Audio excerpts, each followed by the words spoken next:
Councillors, ladies and gentlemen, please be upstanding for the Mayor of the City of Clarence, Councillor Brendan Blomley. Well, hello and welcome all. Before proceeding, I pay my respects to the Murrumbidgee people as the traditional and regional custodians of the lands on which we meet, and I acknowledge the continuing connection of the Tasmanian Aboriginal people to the skies, the land and the waterways. I pay respect to elders past and present. Before we commence with tonight's council meeting, please let us all pause for a quiet moment of reflection and respect.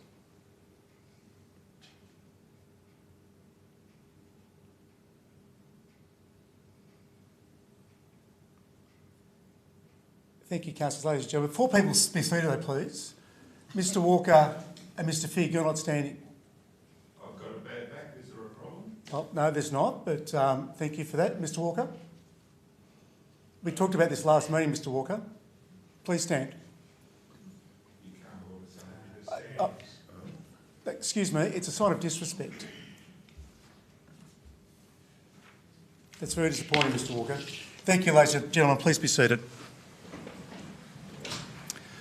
Well, welcome to the Clarence City Council meeting Monday, the 20th of July 2026. This meeting is being broadcast live on YouTube, and what is said in this meeting is not protected by privilege, and there is a link to the agenda papers on Council's website. Item 2, apologies. Councillor Bree Hunter has a leave of absence, and Councillor Wendy Kennedy is an apology. Otherwise, the rest of us, the 10 of us, are here. Item 3, declarations of interest of councils or close associates. Are there any declarations? There being none, we move now into our omnibus items. Item 4, confirmation of the minutes. That the minutes of the council meeting held on the 29th of June 2026 have been circulated. Are there any issues arising? All right, moving on now to Mayor's communication. As colleagues may be aware, last Thursday, former Alderman Doug Doust died. Doug first served as Alderman from 1998 through to 2007, and again from 2011 through to 2018. Doug was a pharmacist and for many years operated the Doug Doust Pharmacy on Clarence Street in Howrah. And with a dry wit and great sense of community service, Doug built a reputation as someone who got in and got things done. I'm also reliably informed that Doug was an accomplished sportsman in his youth, particularly as a rower. At this sad time, our thoughts are with Jill and with all the Doust family. And colleagues, ladies and gentlemen, may I please invite you all to be upstanding for a minute's silence in honour of Doug Doust.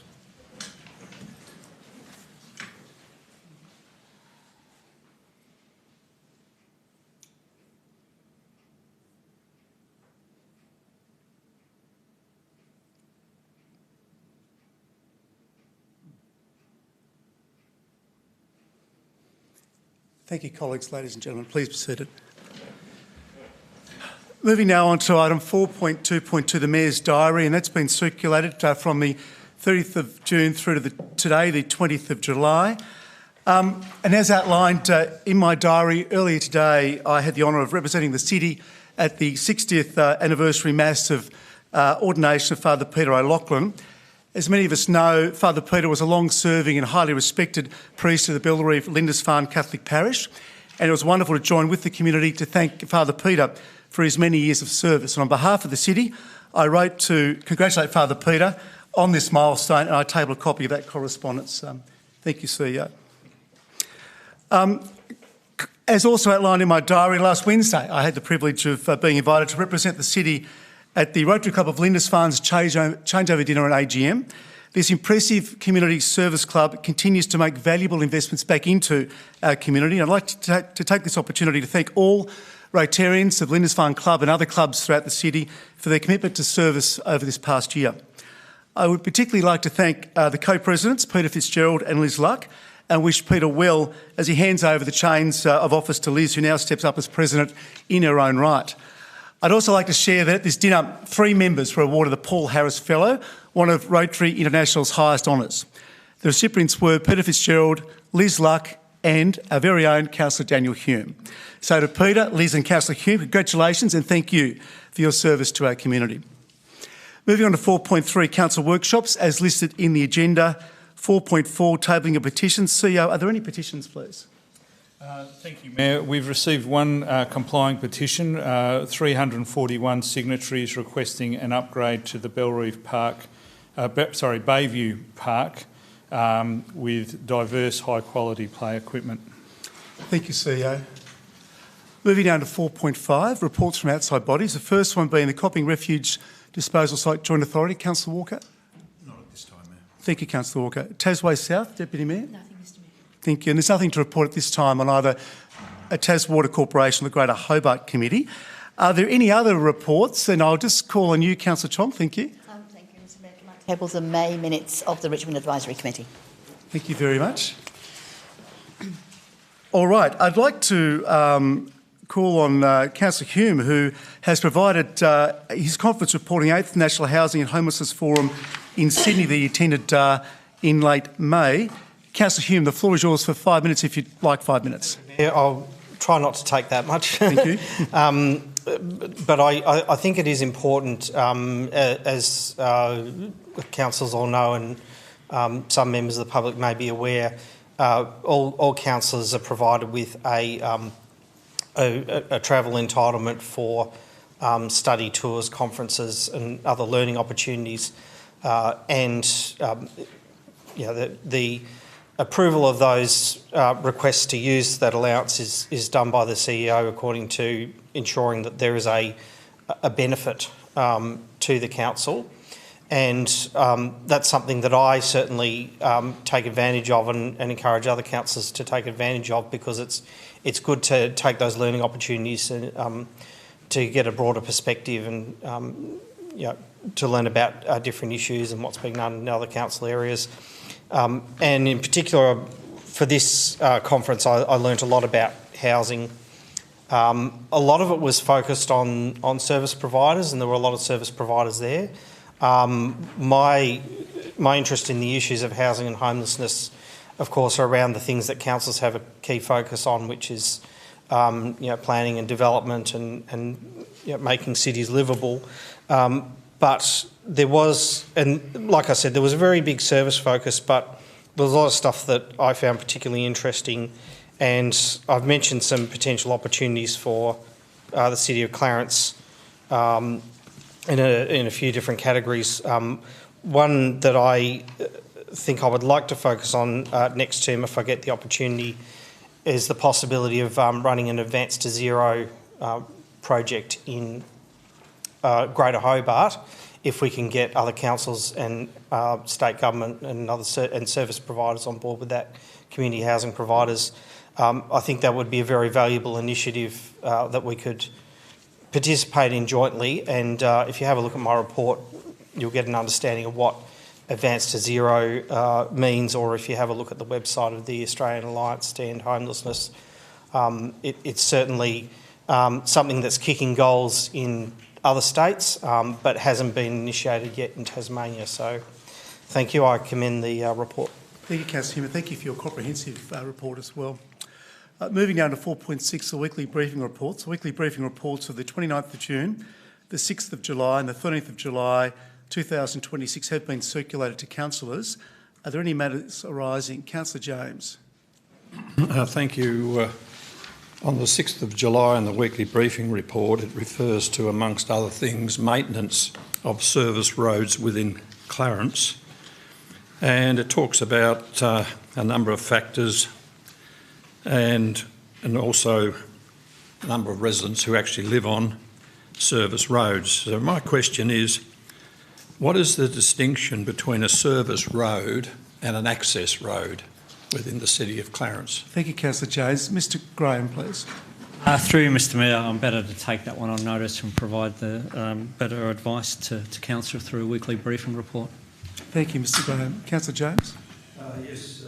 On the same 6th of July, the trial tip voucher program, and it's been very inclusively prepared and documented. Thank you for that.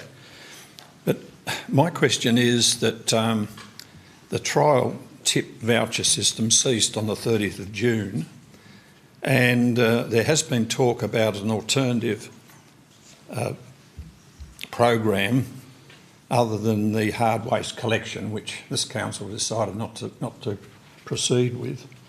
So could I just have a clarification on, given the tip vouchers being discontinued and that we don't have a hard waste collection, to what extent is collection of heavy goods, white goods, is to be part of our ongoing waste collection service? Thank you, Councillor James. Before I call on Mr Graham to answer that, it is important, I think, that everyone is fully aware that we had no complying tender to provide the hard waste collection. So it's not the case that we didn't want to continue it. There was no possibility of council continuing that service in the city. Mr Graham, are you able to provide a further response to Councillor James, please? Yeah, through you, Mr Mayor. I mean, council has put some funds in for targeted waste initiatives. Last year we did a tyre initiative where the ratepayers had an opportunity to provide tyres.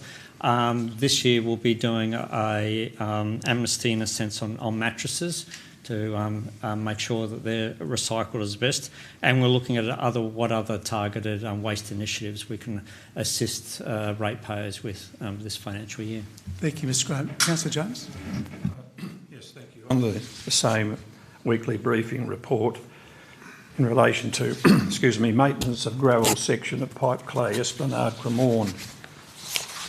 In the memorandum it refers to, amongst other things, that Pipe Clay, in the second paragraph, the second sentence, Pipe Clay Esplanade has been inspected and is currently too wet to be successfully graded. This is dated the 9th of July, the 6th of July, when this matter was raised, and this memo is dated the 9th of July. Since it is too wet, could I please have some information as to whether or not it has been graded? Thank you, Councillor James. Mr Graham, please. Through you, Mr Mayor, I don't have an update on the current status of that, whether it is dry enough, but I'll inform council once I have advice that a further inspection's been undertaken. Thank you, Mr Graham. Councillor James. Would it be possible to have a further memorandum within the weekly briefing report of the state and when that may happen, please? I'm sure we can do that. Absolutely. Thank you. Yeah, thank you, Mr Graham. Thank you, Councillor James. Councillor Hume. Thank you, Mayor. In the weekly briefing report of the week commencing 29 June, one of the budget variations is an increase to the budget for the Sandford Hall and Evacuation Centre upgrade. Just wanted to know if that included any accessibility improvements, because there's been some commentary in the Access and Inclusion Working Group about the lack of accessibility of the Sandford Hall. Thank you. Mr Graham. Through Mr Mayor, I'll just have to try and find so in terms of exactly, I might be better to come back to council than to try and find that particular budget variation and the cause of the amendment needed. So I'll come back to council and confirm the details of that one. Thank you, Mr Graham. Anything else, Councillor Hume? No, thank you. All right, Councillor Goyne. In the briefing report of the 6th of July, the memo dated the 9th of July and regarding to the bollard installation on Ringwood Road, Lauderdale. Do we have, so it was my understanding, and I've been advised since, that perhaps the Woolworths development will mean that that bit of road will be upgraded and improved with curb and guttering. I have spoken with the Recycle Rewards and they are not aware of any upgrades but are happy to come to the party, as also is the developer of the other adjacent who reached out to me and has offered to fill the hole with gravel, but I believe it is a sensitive spoon drain. Do we have plans to upgrade this site? Because I know the bollards are there, and some signs have been saying that there's parking internally, but people are still now parking on the other side of the road, creating the same problem on the opposite side of the road and carting their stuff across the road, which is creating a hazard. Do we have any plans to upgrade the site or work with Recycle Rewards to get them to upgrade the site? So, yeah, do you want to have first bite or Mr Graham? Mr Graham, please. Mr Mayor, I don't know. Yes, that is a drain through there, and that's the reason why we have put bollards in, and we will fix up the drain to back it was pre-damage. I don't know of any planned works to upgrade Ringwood Road, but I'll do some further investigation internally in terms of any DAs or anything that might bring further improvements to that road. Councillor Goyne, anything else? Any other colleagues? Councillor Moulder, then Councillor Walker. Thank you. Councillor Moulder, thank you. Thank you. I refer to the briefing report of last week, the 13th of July, in which we are advised that the Planning Commission has approved the subdivision at 1300 Oceana Drive, despite Council withdrawing our support for that subdivision. I also note that Council was, shall we say, being generous, inadvertently misled by the developers that the area was indeed a low risk of landslip, when in fact Mineral Resources Tasmania had identified it as a high risk area, and that the proponent, between Council's decision, went and conducted the groundworks to demonstrate that there were feasible solutions, engineering solutions, which included even digging down to 4 metres into bedrock. My question really is this: would the council have been much better informed had these investigations occurred before the subdivision application was submitted? Mr Marr, please. Through you, Mayor. Thank you, Councillor Moulder, for the question. Again, this is hypotheticals. The council, as part of any application such as this through the Planning Commission, asks for further information that it sees necessary in order to address those matters identified in the planning scheme. The Commission also have the opportunity to ask questions, interrogate further, request further information, etc. Ultimately, it's a decision of the Commission, which is what's been reported through the weekly briefing report. Thank you, Mr Marr. Councillor Walker, please. Yes, thank you. The workshop of Monday the 13th of July knows that we discussed the draft community wellbeing plan. Can I just have some confirmation that, given it's not a master plan, a structure plan, etc., it would be in no way impacted by a caretaker policy for council to pass it should a caretaker period be put into place? Sir Yeo, please. Thank you. Thank you for the question, Councillor Walker. Through you, Mayor. At this point, our view is that no, it wouldn't be put forward for approval by this council during a caretaker period. Sorry, can I just have clarification on that? That it wouldn't be put forward, or that if it was all done and ready to go, it shouldn't be put forward, because there's a difference between having something ready to go and not deciding to do it for a caretaker policy, and something, if you like, not being prepared in time for it to occur. I'll defer to Ms Coburn, but my understanding is that it won't be ready in that period. But that's correct. Through you, Mayor. Sorry. By the time we go out for a final round of engagement, we won't have time to have that ready for this council. That's how it is. It's unfortunate that the council that Thank you, has Ms done all Coburn. the stuff. Thank you, Councillor Walker. Anyone else wishing to ask a question? All right. I know we're at the end of our omnibus items. Can I please have a mover? Thank you, Councillor Tong, and a seconder. Councillor Warren, thank you. All those in favour? So carried unanimously. Thank you very much. Moving now on to item 5, which is public question time. 5.1, public questions on those. I note there are 2 from Mr Walker, as listed in the agenda. Sir, you go to provide answers, please. Thank you, Mayor. Mr Walker has provided 2 questions. The first question is related to spending of cash in lieu funds. The question reads: how does council find, assess, determine where public open space cash in lieu payments and holdings are spent, and is community input part of this process? The answer to that question is that in accordance with Council's Public Open Space Policy 2013, utilisation of the Public Open Space Fund is to be directed towards longer-term strategic land acquisitions and capital improvements of major facilities rather than capital improvements of current assets, and not to be used for the maintenance of existing assets or infrastructure. Utilisation of the public open space contributions must be determined by resolution of Council through the annual budget or budget variations, not via delegation to the CEO or Council officers. Community consultation is not undertaken for decisions on when to use the Public Open Space Fund as a funding source. The Public Open Space Policy 2013 can be found on Council's website.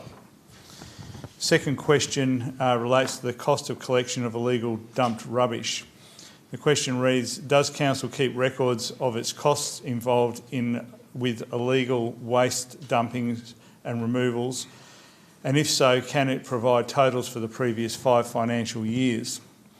The answer to that question is that Council records the costs of collecting and disposing of illegally dumped rubbish and litter through a separate annual project budget.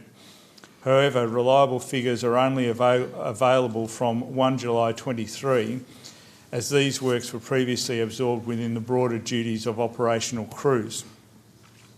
Recorded expenditure for the past 3 financial years is for 25-26, $118,080, for 24-25, $107,087, and for 23-24, $138,482. We note that the 25-26 figure is provisional and may be subject to adjustment as part of the end of financial year reconciliation process.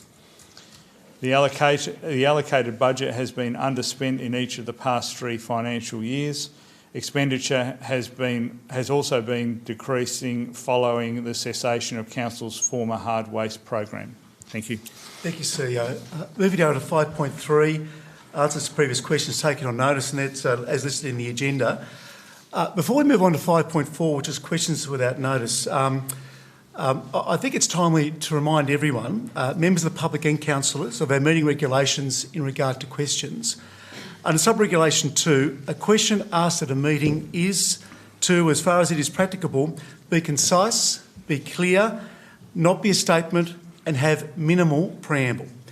Now, in the interest of fairness and in accordance with the meeting regulations, I ask that everyone who asks a question during the meeting please adhere to these rules. Under sub-regulation 3, if the question does not meet the requirements specified, then I may refuse the question, which is not what I want to do. So I would ask that we all bring our best selves and act in accordance with the rules and with respect for each other and this chamber. Are there any questions from the public gallery this evening? Mr. Figg, name and suburb, please. Thank you. Good to see your back's repaired. Don't be smart. I beg your pardon. You just made a statement Mr. Figg, of bringing your best self to this council. That Mr. goes Figg, for you as well. Mr. Figg. I'd like to ask Mr. a question. Figg, no, just a moment. You don't have the opportunity to come in here and do that. You showed disrespect earlier. I was going to suggest you did that earlier before you jumped up. Now, name and suburb, please.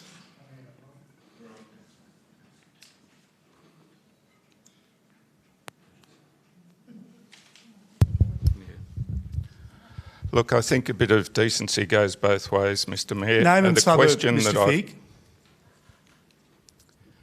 The question I've got, Michael Figg from Lauderdale, is twofold. One, I'd like to see a bit more respect to the people, ratepayers here, that pay your wages.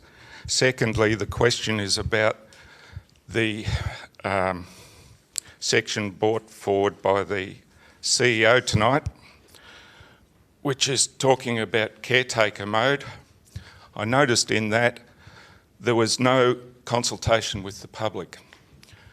I'd ask the question, if we've voted for all of the councillors here tonight to represent us for the full term, and you haven't asked us what we feel about caretaker mode being installed, where if we have a bad, I'm not saying this is true, but if we have a bad CEO, which is highlighted in what the CEO is putting forward, saying that the appointment, dismissal or removal of the Chief Executive Officer's contract can't happen while you're in caretaker mode. What's going on? All right. The question is both to you, Mayor, and to the CEO. Well, Thank you. Mr. Figg, I'm going to actually discount that question because the first part was a statement, there was a long preamble, and that was disrespecting what I said at the start of this meeting. And I'm sorry, we've got a few more meetings till election time. I'm not going to have this chamber be disrespected by you or by anybody. Now, in the interests of transparency and good governance, I will call on the CEO to provide an answer, but I would ask, please, that people respect the rules. Mr Figg. Mr Figg. Mr Figg. No, Mr Figg. No, don't keep acting like that. Mr Figg. Mr Figg.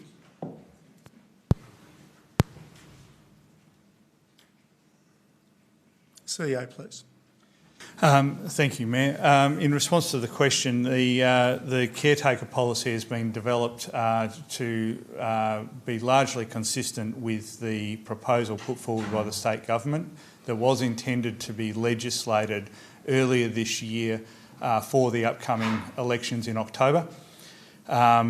Going to your question about the CEO provision in there, that reflects the state government's provision regarding major changes to council structure during a caretaker period, and so that was one of the express exclusions from a council decision-making process during a caretaker period. Thank you, CEO. Are there any other questions from the gallery this evening? Thank you. Name and suburb, please. Victor Marsh from The Bluff. Trying to find a parking space in Belrive Village and surrounds during business hours, close enough to have safe pedestrian access to doctors, the chemist and post office is very difficult, particularly for the elderly and people with disabilities who are also fearful of receiving a parking fine. My question is, does the council see the parking requirements for 13 proposed apartments at the entrance of Belrive Village exacerbating the current parking debacle in the area? Thank you, Mr Marsh. Mr Marr? Through you, Mayor, if I'm correct in understanding the question, the apartments that were referred to were approved a number of years ago by council, and the issue with regard to the adequacy of parking was assessed at that time. That predated me, I think, so I probably can't provide much more than that at the moment, but I'm happy to provide a background memo to councillors just to advise them of what was approved and when. Thank you, Mr Marr. Are there any other questions from the gallery this evening? All right, there being none, we now move on to item 6, deputations. Is there a deputy CEO? Thank you, Mayor. We have one deputation tonight from Ms Diane Mikulkowski regarding the application for 2 Piper Road. Thank you. Mrs Mikulkowski, if I could please just remind you that deputations are limited to 3 minutes, and in the interest of fairness I will have to strictly enforce that rule, but the floor is yours. Name and suburb, please. Diane Mikulkowski and Lenna Valley.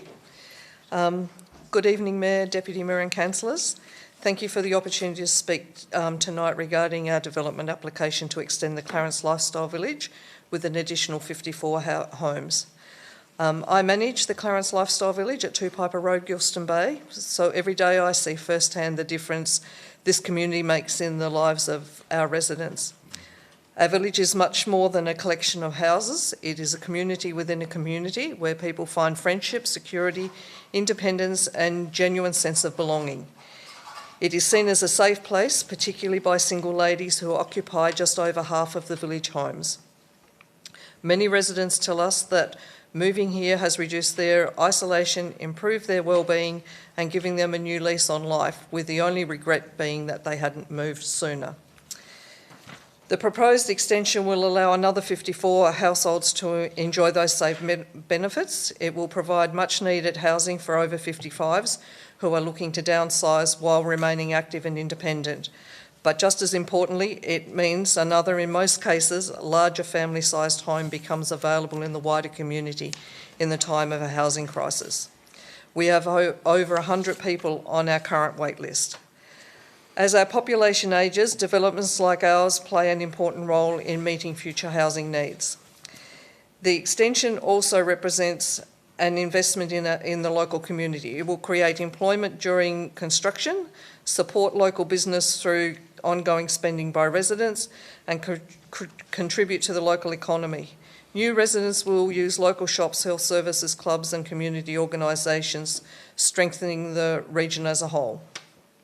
We have worked closely with professional planners and consultations to ensure the proposal is well designed and integrates with the existing village and area. We are committed to being good neighbours and to creating a development that is attractive, sustainable and respectful of the local environment. It is also, I'd also like to acknowledge the support we have received from our neighbours. Their encouragement reflects the positive reputation our village has built over the years. Councillors, this application is about planning for the future. It is about providing safe, quality, affordable housing, fostering community connections and giving more people the opportunity to enjoy an independent lifestyle in a supportive environment as they age. On behalf of our current residents, our future residents and our team, I respectfully ask that you support this development application. Thank you for your time and I'm happy to answer any questions. Thank you, Mrs Kukowski. All right, we now move on to item 7, which is Planning Authority matters. I advise that Council now intends to act as a planning authority under the Land Use Planning and Approvals Act of 1993. Excuse me, sorry for the gallery. If I can hear you, other people can hear you too, please. 7.1, the amendment application, particular purpose zone for Kangaroo Bay. There's a recommendation before us. I call for a move of the recommendation, please. Thank you, Deputy Mayor. Is there a seconder, please? Thank you, Councillor Chong. Deputy Mayor.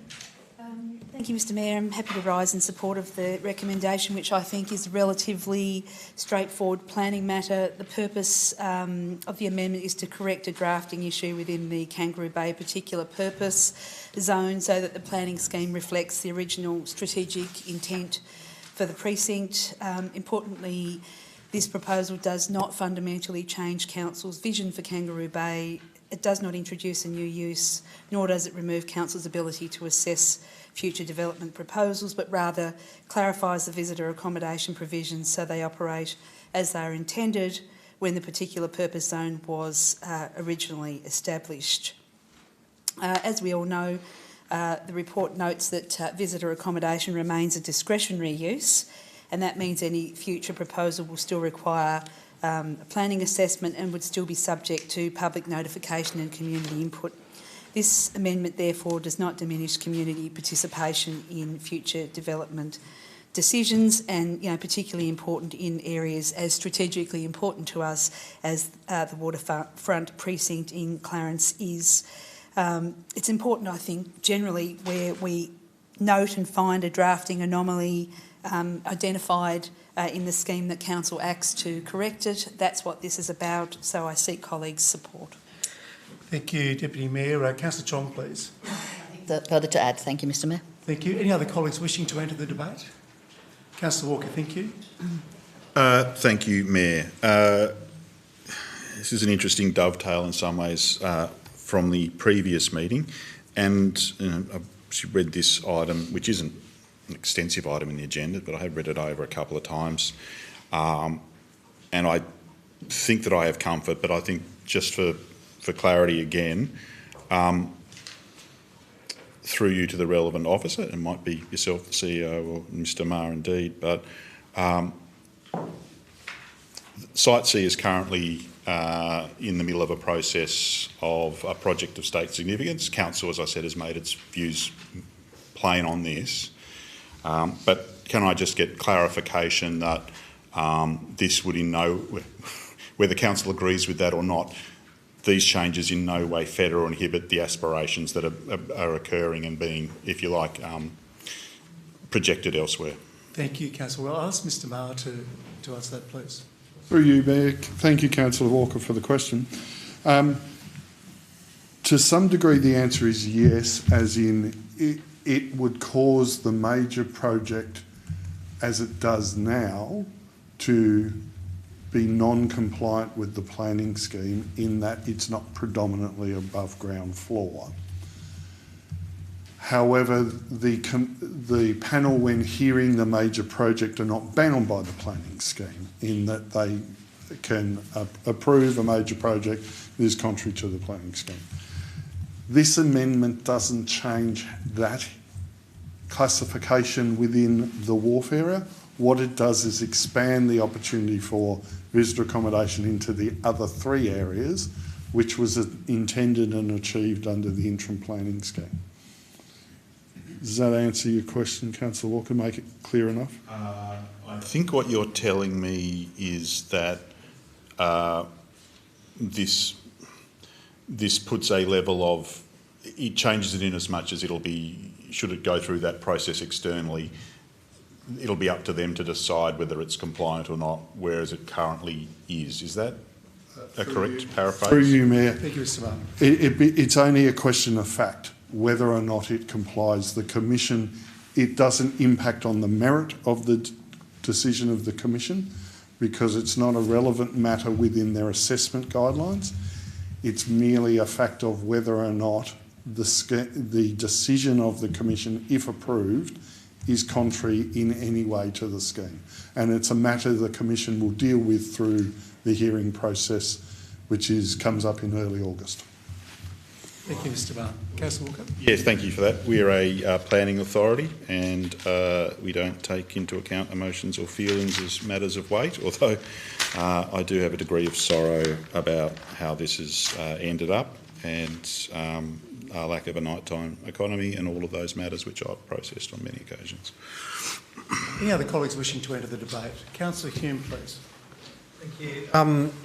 Also seek clarity on a number of matters, and I think I know the answer from the previous answer to this question, but I guess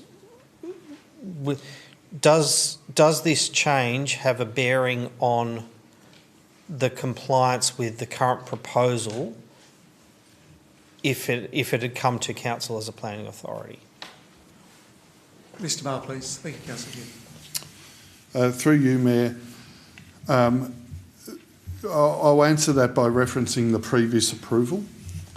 Council's previous approval in 2018 was under the interim planning scheme, and as I said, this current provision with regard to the requirement that a visitor accommodation is predominantly above ground wasn't relevant because Council's consideration was that the previous permit involved 4 separate uses of hotel, food and services, visitor accommodation and hotel were all approved as separate uses, with the visitor accommodation being on the upper portion.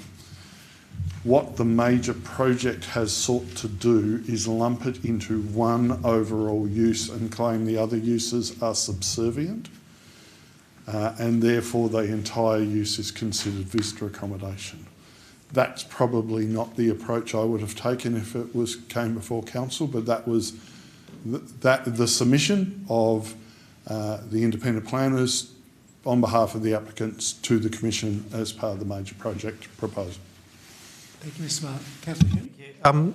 And just another question: in the change proposed, the taking out the words excluding elements associated with access and car parking. Could you please explain the effect of that change? Thank you, Councillor Hume. Mr. Marr, please. So previously, and bear in mind that the original provisions were written for the 2007 Clarence Planning Scheme and they were translated through from 2007 to the 2015 interim scheme and then translated again into the Tasmanian Planning Scheme, which is where things got lost in translation. Those words are seen to be unnecessary. The intention of the visitor accommodation always had been it was allowable in all 4 uses, all 4 areas of the Kangaroo Bay special particular purpose zone, but if in the wharf area, it had to be predominantly above ground floor. And the intention was that the commercial activities which we saw as separate uses occurred on the ground floor. For all intents, the major project proposal is achieving that because it's locating the food and beverage and those functions on the ground floor with the sleeping areas above. So it's a matter of technical interpretation as opposed to actually outcomes, if that makes sense. Thank you, Mr. Councillor Hume. Nothing further, Mayor. Thank you, Councillor Hume. Councillor James, please. Thank you. I'm interested to seek clarification on 1.6 on page 57. And I quote, "It is noted that the permit for the Hotel and Hospitality Training School, which was approved at the Wharf site in 2017, was consistent with the interpretation under the SIPs." Does that, given that there is the Hospitality Training School has now basically not to be included as part of the sale and development agreement, does that mean that it opens up this permit for more in the way of visitor accommodation because of the hospitality training school was no longer to be included as part of the permit? I just want to see clarification on that because... Thank you, Councillor James. Mr Martin. Mayor, thank you, Councillor James, for the question. I think I understand what you're asking, and the answer is no, because the permit the council issued for the use, which included the hospitality training school, was in 2018. If it's shown that that has substantially commenced, then that permit could be enlivened. There has been no extensions of time granted for that, so that would be the only method by which they could reactivate that permit, but it would be confined to those uses and that design which was approved as part of that permit. Thank you, Mr Martin. Councillor James. Any other colleagues wishing to enter the debate? Deputy Mayor, right of reply, please. Thank you, Mr Mayor. I thank colleagues for their contributions and their interest in this proposal. As I said, this is simply about correcting the planning scheme so that future visitor accommodation proposals can be assessed in accordance with the strategic intent originally adopted for Kangaroo Bay, and I seek colleagues' support. Thank you, Deputy Mayor. I'll put the motion that is the recommendation. All those in favour? That's unanimous. Thank you very much, colleagues. Moving now on to item 7.2, which is amendment application for 82 Tranmere Road, Howrah, to zone the site from open space zone to general residential zone. I call for a mover of the recommendation, please. Okay. Thank you, Deputy Mayor. Is there a seconder? Councillor James, thank you. Deputy Mayor, thank you. Right. Thank you, Mr Mayor. At the core of this is another straightforward matter, correcting what appears to be a long-standing planning anomaly. The officer reports that demonstrates that 82 Tranmere Road was originally created as a residential lot, is privately owned, is subject to residential covenants dating back to the 1940s and was rezoned to a residential zone in 1988. The report further notes that during the transition to the Clarence Planning Scheme 2007, the property appears to have been inadvertently rezoned to public open space, in spite of there being no clear record explaining why that change has occurred. Importantly, it's worth noting the land is not included in Council's Register of Public Land, and despite extensive investigation, no evidence has been found to justify the current open space zoning. When we look at the site itself, it's surrounded on three sides by residentially zoned land and sits within an established residential neighbourhood. The proposal simply restores zoning that is consistent with the historical use and intended purpose of the lot, as well as the character of the surrounding area. And of course, we have the comfort of knowing that any future development application still needs to comply with the Tasmanian Planning Scheme and all of those provisions that and overlays that apply with any usual DA.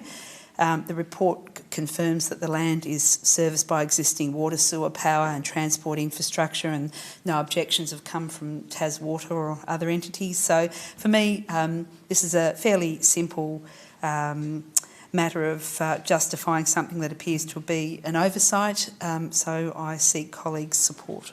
Thank you, Deputy Mayor. Councillor James, please. Thank you. And may I say from the outset, I'm familiar with this particular matter, and a couple of years ago actually met on site with the owner, and there was this anomaly in relation to this particular parcel of land. The other part of the information that is quite relevant to this, and I think it's an excellent recommendation because it's correcting an anomaly, as I mentioned, in relation to having general residential on three sides, and this parcel of land, which I understand at the time was offered to council, but I don't think council wanted to follow it through, which is fair enough at all. So in relation to this, it does mention in the preamble on page 71 that the process of going ahead here was of its own motion, and by that I understand is that, and I need to perhaps be corrected on this, Mr Mayor, was that the developer approached council and there was some discussion in relation to this parcel of land which was a sandwich between residential lots, and it would appear that it's taken a couple of years for council to agree to this and therefore allow this particular parcel of land to be included in under general residential.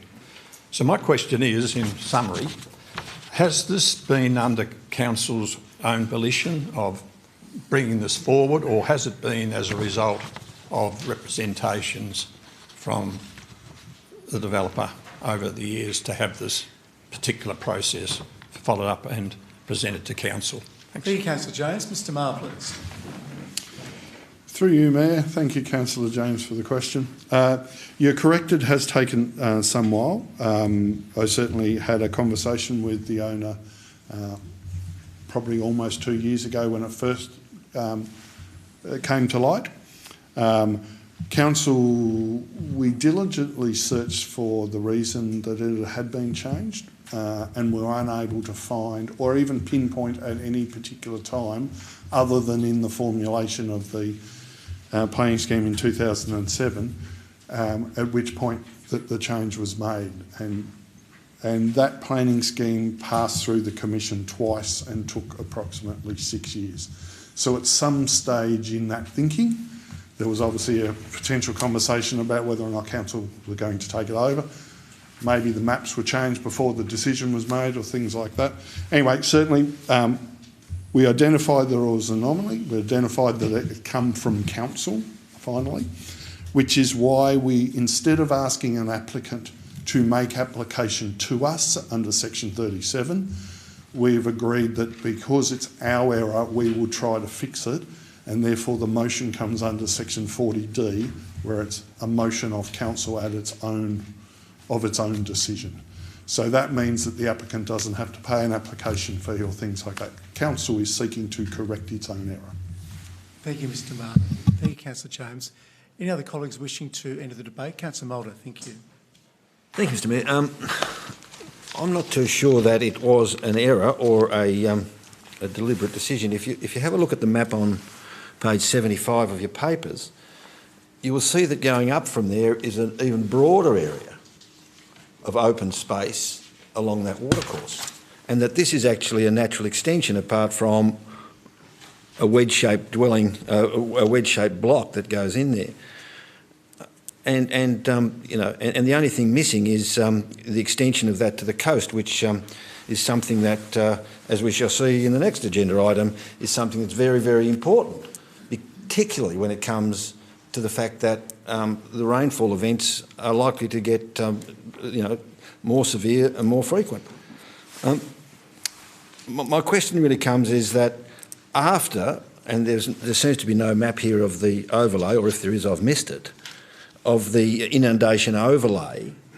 And I'm just wondering how much of the rest of that lot is usable for general residential purposes if that overlay is left there. I mean, if we change the zoning of that land, which we should for the part where the house is on, I might add, that we end up with a situation where the rest of the land is unusable anyway.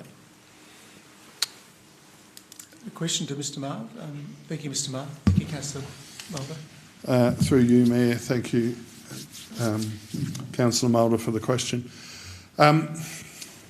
I think I can speak with some authority on the matter, given that I drafted the 2007 planning scheme and conducted the hearings all the way through the Planning Commission on them. This matter was not identified as a separate item. We've looked at the transcripts, we've looked at the representations, we've looked at Council's responses to representations. Whilst a number of other changes were identified in the area and were discussed individually, this was not. Whilst there may have been some intent, as I said, of Council to consider that, it wouldn't have complied with our drafting instructions at the time because it was privately owned and therefore should not be wholly zoned open space. If we were going to zone it open space, it would have been public land, or we would have only zoned a portion of the site as open space if we felt that that was necessary. With regard to the operation of the overlay, yes, the overlay does run down a significant portion of the site, and that's probably why it hasn't been developed to date.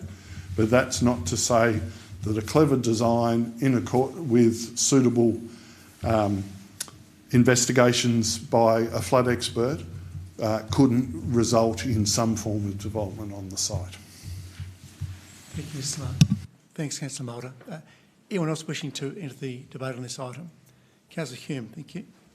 Just referring back to the Deputy Mayor's comments about covenants dating back to the 1940s, I note with amusement a covenant from 1949, which I'm sure they'll have no problem complying with. The dwelling built on there cost no less than £500.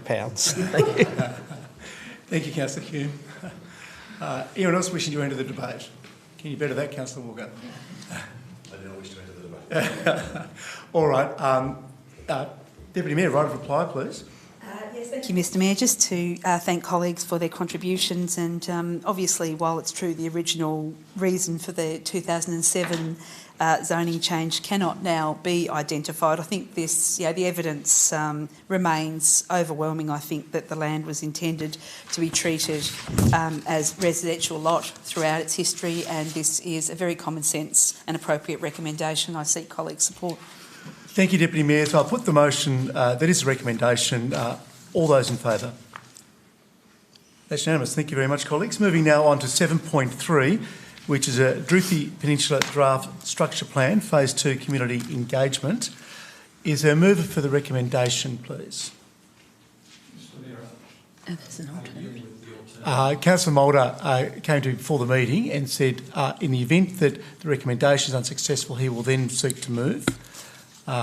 So Councillor Hume will move the recommendation. Is there a seconder, please? Councillor James, thank you. And I apologise to colleagues. There was a quick conversation before we came in here. I didn't check with Councillor Mulder whether he was comfortable with me saying that beforehand. So thank you for raising it, Councillor James. So Councillor Hume, you move the motion, please.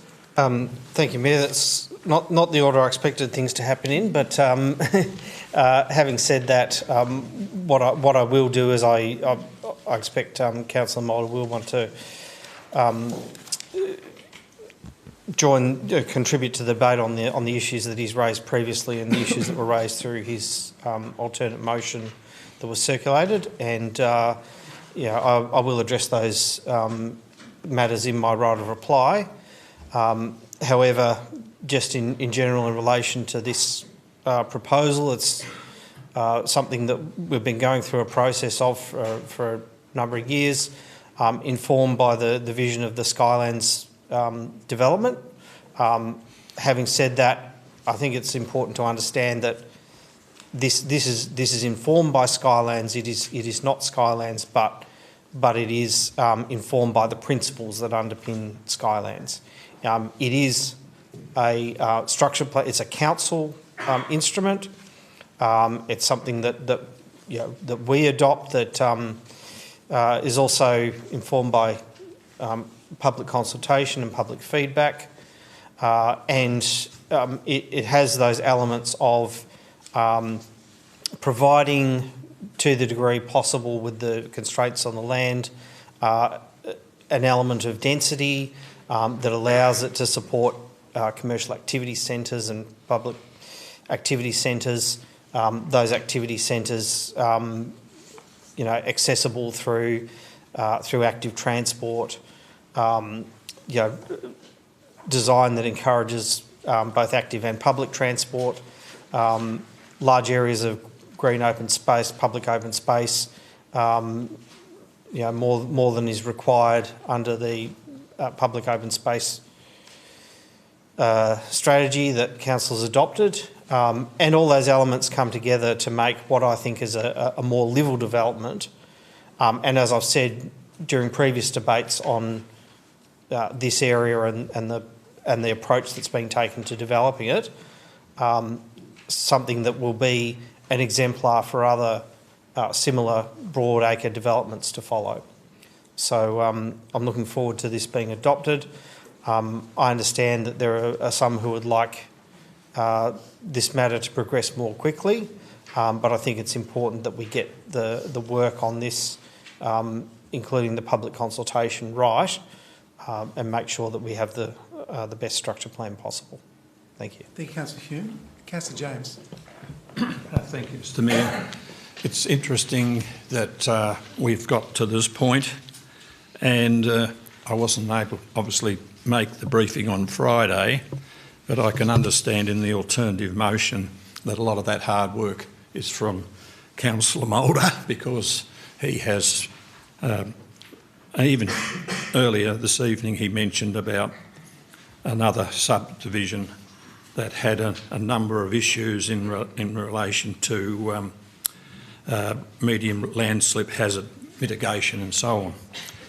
So what we have here now is an extensive, very, very extensive coverage of a structure plan, and in my experience I can only think of this and one other, and that's the Lauderdale structure plan that gained so much discussion, and it came to a decision which a number of us didn't necessarily agree with, but nevertheless it was taken as a blueprint for any further development in relation to Lauderdale area. This particular motion that's before us is to go to phase 2 of the community engagement. And I know that we have received a letter from Mr Carr about, and he has every probably good reason to say, that we need to get on with the job because he is one of the principal landowners in that area, and he of course wants to be able to see something at the end of the tunnel, because we've got to go through a lot of other processes yet in order to be able to either get a tick in the box or have some sort of decision in relation to the Druthi Peninsula draft structure plan. We don't always get it our own way, and for years, well, let's say, not years, let's say for the time that we've had discussion with this and the prior plan of Druthi Point, and I always advocated no development over and above the 70-metre contour level.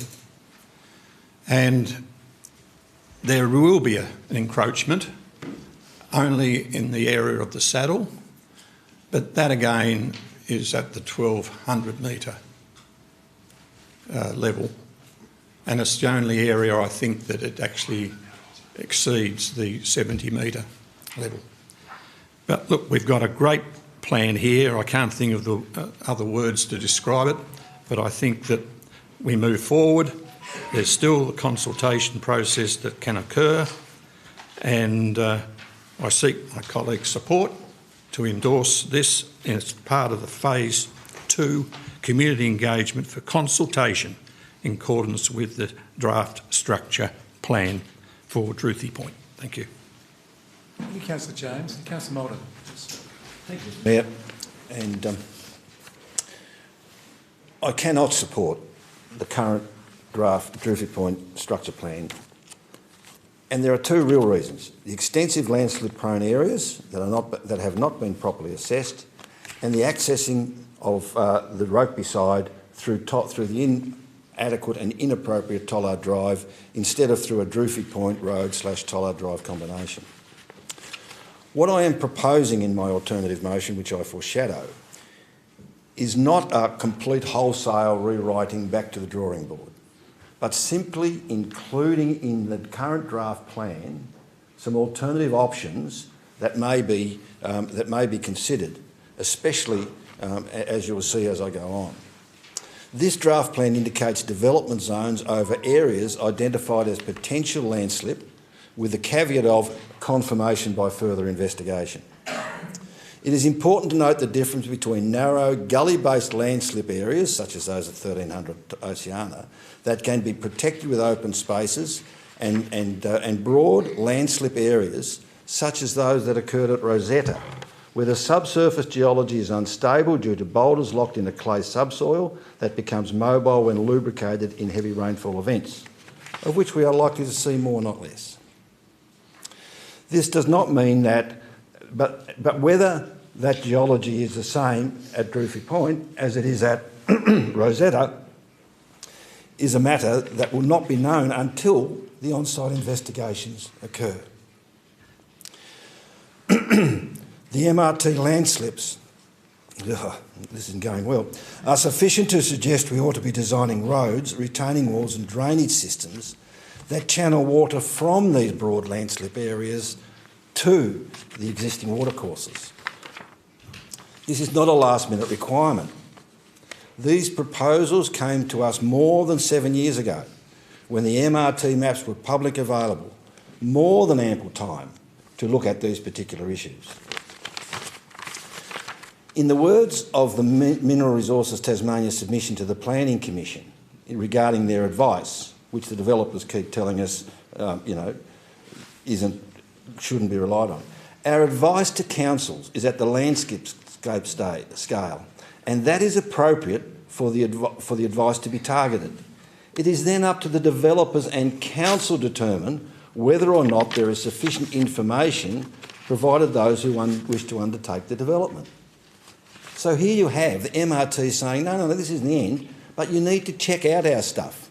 Not, as this developer is doing, assuming that the MRT have got it wrong. The Tasmanian planning scheme contains a landslip hazard code that restricts development in landslip areas.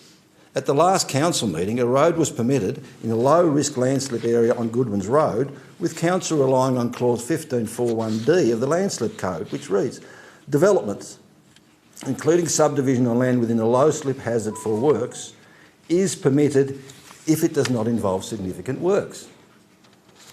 Unlike roads, rezoning for buildings, even in low slant risk areas, are deemed to be significant and should not be considered or alluded to instruction plans prior to the development of on-site assessments and feasible engineering solutions. The original proposals by council and developer considered connecting Oceana Drive to South Elm Highway through Druthi Point. Not only is a single egress road unsound emergency policy, a high road and a mid-level road on the eastern side are opportunities to divide groundwater to the existing gullies. On a traffic basis, using only Tollard Drive will do to South Elm Highway what Cambridge Road is doing to the Mornington roundabout. Council should not proceed to public consultation with this plan until it contains appropriate caveats and deals with the options for connecting to South Elm Highway. Not saying we commit to them, but we should put it out there for consultation to see what the people think. I'm also concerned over large areas of mixed-use zones, which have no limits on high-rise and allows large residential apartment blocks, over large areas when there should be small mixed-use zones surrounded by inner residential zones. Delay if my motion were to proceed, would be as short as 3 to 6 weeks in the context of not dealing with it till the new year, which is likely to happen anyway. This is not an inordinate delay. I strongly urge Council to defeat this motion. Thank you, Councillor Mulder. Anyone else wishing to speak to this item? Councillor Walker, then the Deputy Mayor. Thank you. Thank you. Look, I think it's probably best to get some clarity. Obviously, the previous speaker talked a lot about landslips. So it might be an opportune time just to ask through you to the relevant council officer, how would these matters be dealt with in future developments, and what is council's appropriate role around this? Thank you, Councillor Walker. Mr Maher, please. Through you, Mayor. This matter was discussed at the workshop. We've had a number of workshops. We've clearly explained the role of the structure plan. The role of the structure plan is to provide precinct-level strategic guidance for future rezonings and applications for subdivisions and development applications. So, thanking Councillor Walker for the opportunity to clearly explain this. The current planning scheme identifies overlays in relation to landslip hazard. It identifies overlays in relation to other hazards and adopts a risk management approach based upon the modelling, whether it's a high risk, a medium risk, low risk, whether we're talking about inundation, coastal inundation or landslip. There is a grading of risk and a red flag that identifies applications that are made within these zones have to look and address the hazards identified in the overlay and satisfy the performance criteria. By identifying these areas within the structure plan, we've identified what are the options and the issues and some potential solutions to these issues at a strategic level, which a rezoning can then look at in further detail. So if you look at page, I'm sorry, I'm not going, but not recommending that I know every single page here in detail. I think it's page 70. So page 70, under item 6.1, and this relates to specifically that area around that eastern side, and it identifies under 6.6 to ensure that the development responds to landslide susceptibility and slope stability.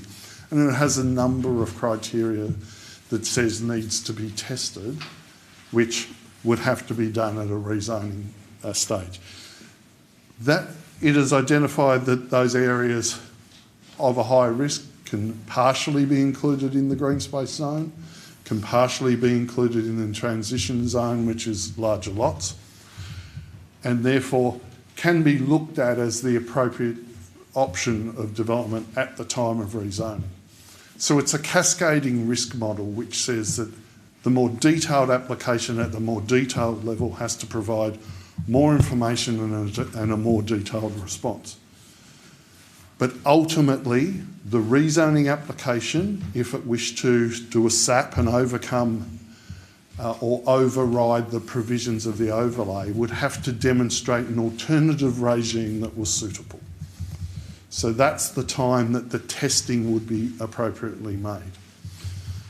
But if the overlays remain in the scheme as they are, then it would also be tested at subdivision or DA level. Thank you, Mr Maher. Yeah, thank you for that illumination. I'm kind of supporting this motion through gritted teeth, and the reason for that is the timelines more than anything. I think that this council does have the corporate memory, having been heavily involved over the last few years. It can't meet the timeline for this council to consider it. I wish that it could, because I think we'll be better placed than a fresh council that won't have those matters. And for those around the table, may wish to reflect on a certain skate park back some time ago and how that was left to a future council rather than the existing one, and how that went and what was required. I have spent a fair bit of, like many around the table, I have spent parts of my life elsewhere, and one of the places I lived for a while, or spent time for a while I should say, was Hughes in Canberra. That was an older time in Canberra, one of the legacy suburbs around Woden, where elements of new urbanism were there in relation to how vehicles were parked, the proximity to shops and all of those things, and it was a very convenient way to live and a very orderly way. That was, if you like, Canberra at better practice. If you go to the ACT now and go to some of the new areas being developed, you won't see that level. That has long since subsided as to what people are getting there. I bring this up because in many ways I think the Skyland vision meets and beats that in a Tasmanian context. We're talking about a proposal of 40% public open space, 40%. And this is an opportunity that many councils would have grabbed with both hands. This is something that a priority would have given for the expeditious handling of this. And many around the table did go to see a contemporary example in WA being Jindee. And I'm sure, as those around the table that did will reflect on that, they'd much rather a lifestyle in Jindee than what is occurring in some of the neighbouring suburbs. And that is the worry, because whilst I completely understand why people looking across from Dunern or those living in proximity to this area would love to see it be a green space forever. It's not council's land, it's private land, it is zoned future urban. There will be buildings built on it. Now, that can occur with something like Skylands and 40% and elements of new urbanism, or it can be by the gamification of the current planning scheme, which allows for a standard of living that isn't as well, as orderly, as rational, as environmentally sustainable with the amenity that what something like Jindee or this can offer. So it kind of feels a little bit like this is almost being kicked into touch.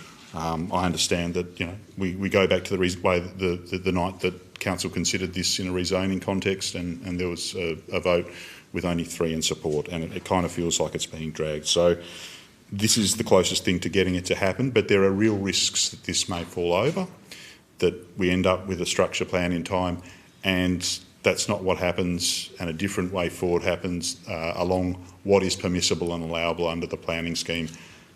And when we see what that will be, it won't be anything near this. 40% public open space, a way of living that is potentially a role model for everywhere else in the state. And I fear this is slipping through our fingers. So I will support it, because this is, there's no other alternative on the table that is going to bring this any faster than what we have here, but the risks are raising. Thank you, Councillor Walker. Deputy Mayor, Councillor Ritchie, please. Mr Mayor, the first point I want to make is that tonight we're not being asked to approve development, we're not being asked to approve subdivision, we're not being asked to rezone land, we're simply being asked to release the draft Drewry Point Structure Plan for Phase 2 community engagement. And the officer report makes it clear that the structure plan is a strategic non-statutory document designed to guide future planning over the next 20 to 30 years. And its purpose is to identify opportunities, constraints, infrastructure requirements and implementation pathways. It's intended to guide future planning scheme amendments and develop controls, but not to replace them.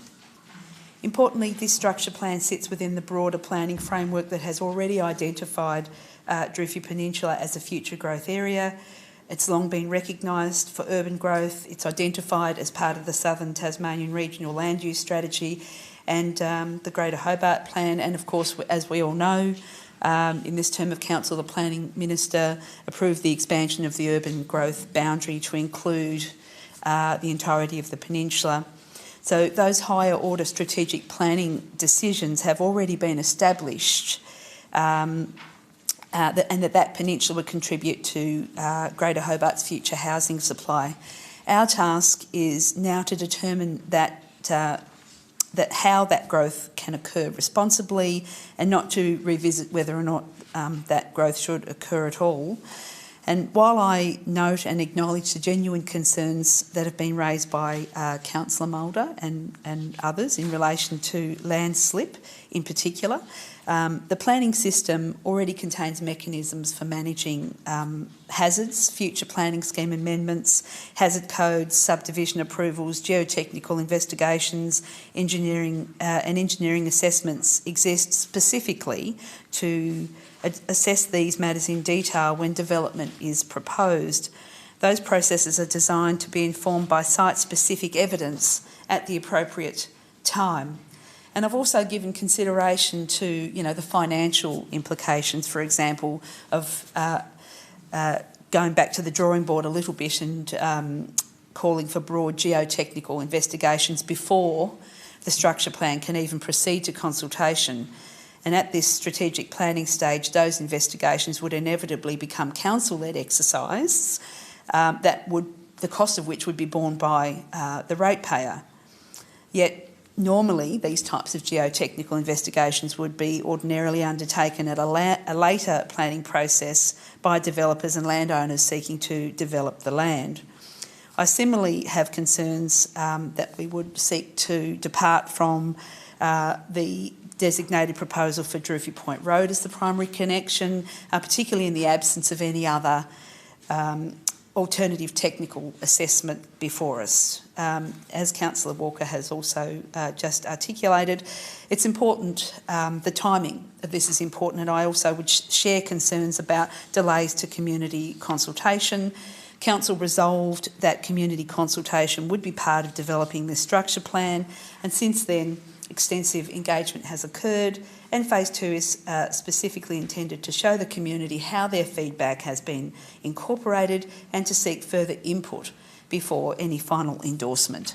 There's no compelling reason before us tonight that I can see as to why this engagement should not occur. In my view, some of the concerns that have been raised move beyond strategic planning and into matters that are properly belong to future planning scheme amendments, engineering, design and development assessments and so on. So the questions, I think, are quite a straightforward one in terms of whether we proceed to the community consultation stage. I believe we should, and for those reasons I seek colleagues' support. Thank you, Deputy Mayor. Councillor Chong, please. Yeah. And I guess I'd start by saying, as some of my colleagues have, a reminder that this is the Druti Peninsula Draft Structure Plan. It encompasses the whole of the peninsula.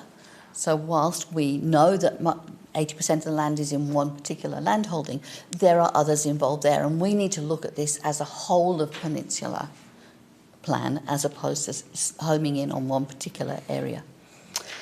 When we did the Phase 1 community engagements, there were over 250 people replied, plus some community drop-in. And I think it's really important that this Phase 2 community engagement goes ahead to show people what's happened in response to the feedback that they gave. Because while many were in broad approval of a number of the things there were a number of issues raised, and I think it's really important that we send this particular draft plan back out for Phase 2 consultation so that people can see what's happened and have chance to comment again if needed. I take note of Councillor Mulder's comments, and absolutely some of the things that he's brought up should be included back into this community consultation because it's important they're considered in the bigger picture. So as a whole, I think I commend this motion to my colleagues. I think it's important we go back out for the second phase community engagement. Thank you, Councillor Chong. Anyone else wishing to enter the debate? Okay, Councillor Hume, your right of reply, please. Thank you, Mayor.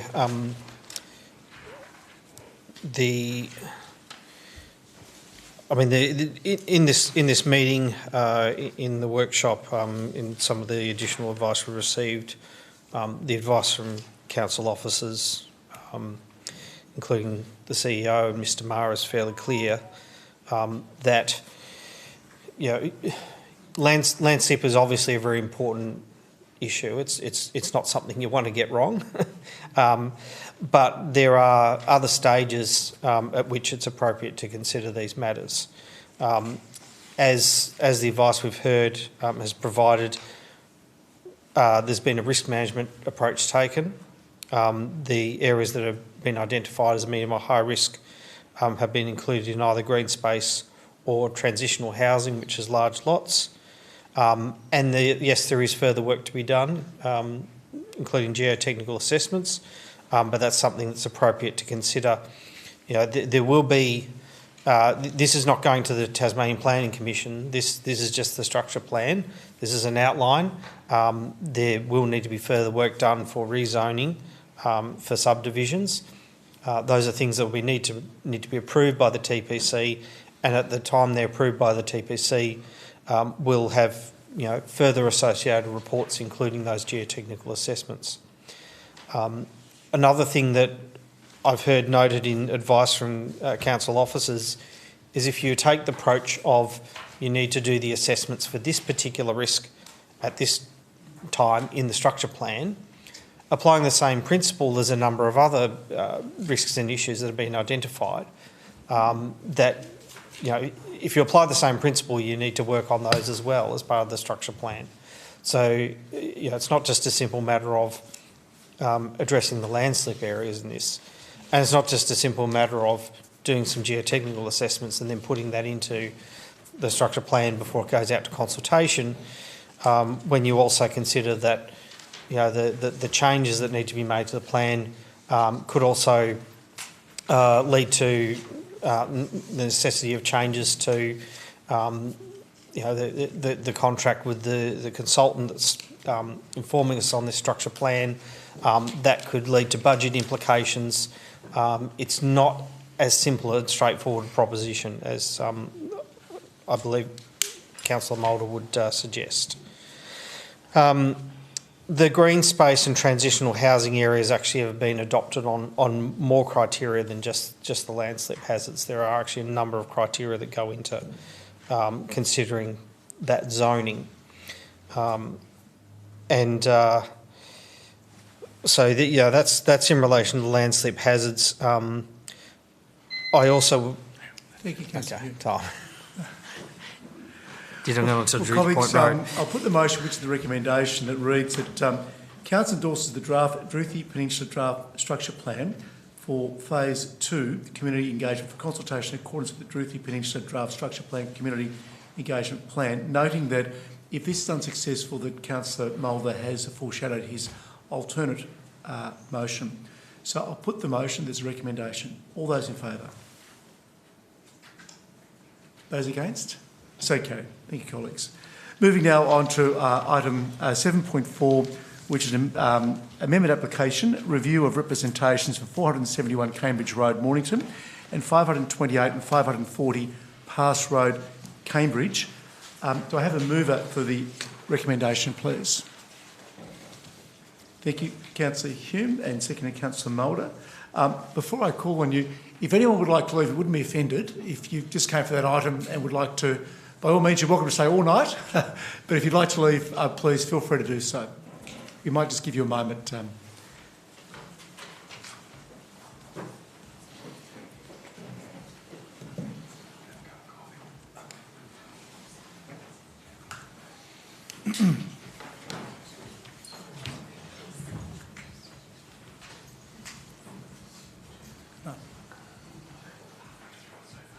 Okay, moving back to item 7.4, Councillor Hume, you have the floor, please. Thank you, Mayor. There's a handful of so with this proposal, what we are doing is there's always a two-step process when it comes to planning scheme amendments, and there's also consideration of I believe a subdivision in here, but with the rezoning, there's a two-stage process. First of all, council makes a determination whether to initiate the amendment. So we've initiated this amendment, and then we make a determination of whether to support it with amendments, and that's on the basis of, or to reject it, and that's on the basis of the public consultation received. But it is the Tasmanian Planning Commission that makes the ultimate decision, not council, based on our recommendation plus the submissions that have been received from the public. So we had a number of submissions from agencies, and then we had a small handful from the public. The matters raised have been addressed in the report. There was a drafting error noted in response to the submission from Aboriginal Heritage Tasmania, and there was a reference to an incorrect act, and so that will obviously need to be corrected, but it is a minor error. There was some submissions in relation to traffic. There has been a traffic impact assessment submitted, and council engineers and the Department of State Growth have accepted that assessment. There was also some comments about density and it, being not consistent with the acceptable solution. The acceptable solution isn't necessarily an appropriate marker when it comes to the density. It's not a magic number. It's a number below which the performance criteria are invoked in accordance with the planning scheme, but the specific area plan in relation to this site is one that responds to the site conditions, and that's why we in our recommendation we accept those densities. So I commend the report. Thank you. Thank you, Councillor Hume. Councillor Mulder, please. Yes, this has been a fairly tortuous one for council, and more in the background than in the public debate. And there's been a need to do some really hard thinking.